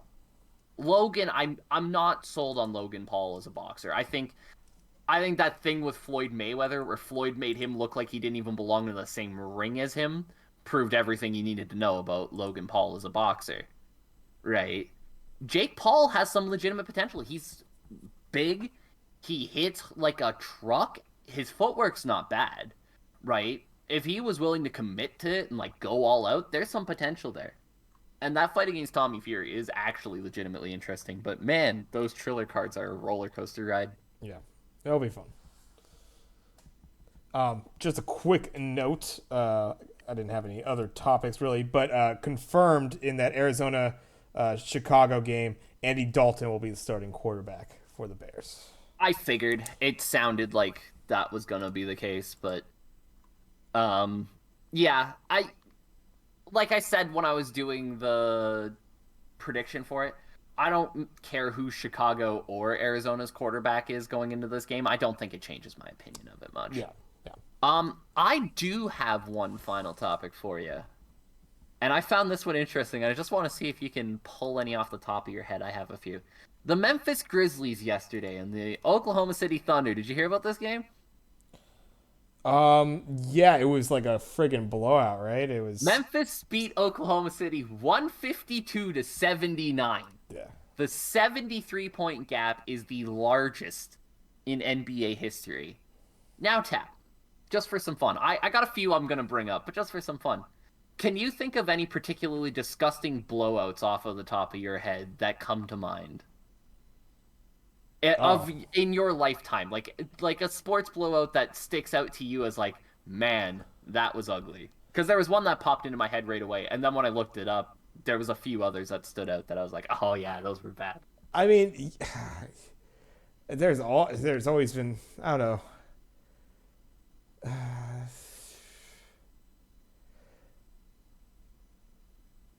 I guess the one, oddly enough, for as little as I actually like follow the sport, it would be um it would be the Brazil 7 to Yeah, 1. that was the first one in my head too. Yeah. Uh, 7-1 in a World Cup semifinal. Like when you get beat so badly that the scoreline becomes the name of it, right? Like Yeah. if you play a sports game and you beat someone 7-1, you pulled a Brazil, right? You pulled the Brazil. That's like that's the one that definitely was the first one that popped into my head. Um Now, I did find some fun ones when I was looking this up, and some that I legitimately remember. Um, do you remember? I don't think you'd remember this off the top of your head because I didn't remember it off the top of my head, but it's actually a game I watched live. 2003, Oklahoma versus Texas A&M. Oklahoma beating them 77 nothing. And Oklahoma was up 77 nothing at the end of the third quarter, and Bob Stoops had to tell his team, don't score any more points. Damn. That one is particularly... I remember that too because Texas A&M had actually beaten Oklahoma the year before. Um, Another one that I forgot about until I looked it up, 43 to 8 Seattle over Denver in the Super Bowl. That's a pretty rough one. Right, losing 43 to 8 in a Super Bowl. I'll give you one better. 49ers over the Denver Broncos 55 to 10. Was going to bring that up before my lifetime, Super Bowl but 24. Yep. that is also, in a Super Bowl. However, I have been drawn to a certain team in this. And this is the whole reason I brought this up. Have you heard about the 2010 Bulgarian women's hockey team? No. What we got? So, Jesus. Bulgaria, for the first time in Bulgaria's history, they tried to qualify for women's hockey. They played 4 games in this qualification tournament. They ended with a goal differential of minus 191, scoring 1 goal for and having 192 against. These score lines go as follow. They lost to Croatia 30 to 1. They lost to Latvia 39 to nothing. They lost to Slovakia 82 to nothing. And they lost to Italy 41 to nothing. Man. This has to be the worst team in any sport ever, right? 4 games. They gave up 192 goals and scored 1. Yeah, pack it up. All right. I think we should. I wanted to look up the worst losses in sports history because I wanted to jog my memory of a couple. And obviously the Seahawks game came up, the Oklahoma City, but I had never heard about that Bulgaria team, and I just felt like I needed to pull out the worst team maybe in sports history. Sorry, Detroit, you're never gonna be that bad. Oh boy, that was awful. Oh, I was gonna bring up UFC 2, but I think we're gonna save it for next week All right. because I realized that UFC 269 is next week, Yeah. and it's a card that I am very interested in. So I think we'll save that one for next week. All right. Well, that sounds good. Let's call that. Looking forward to another awesome week of NFL games coming up. Also, some good sports tonight. Actually, I believe right now. I want to say. Oh yeah, the Suns Warriors going to be happening again tonight. That's going to be at 7 o'clock tip. Boy, that first game of theirs was awesome. And unfortunately, it looks like the Sharks are losing right now to the Rangers in the third. But we had a nice little comeback last night against the Islanders, so maybe we could see that again for the Sharks. But Sharks are just kind of hanging around that playoff race. They oh don't yeah, wanna we'll, they don't we'll wanna we'll leave be it. there. We'll be there all season, just Um, hanging around. Oilers and Flames look like the class of the Pacific, but the Sharks, Ducks, kind of sticking around there. The Golden Knights are shocking this year. I know they've had to deal with a lot of injuries, but I didn't think they'd be 10 points off the top of the Pacific at any point this year. Yeah, yeah, should be a good ones tonight. Good ones this weekend. This has been Sports Clichés with Craig and Jay. We will see you next Friday live on the Tapatio J Twitch channel. You can also catch us on our YouTube channel as well. We'll get that uploaded. So until next time, see you then. But later.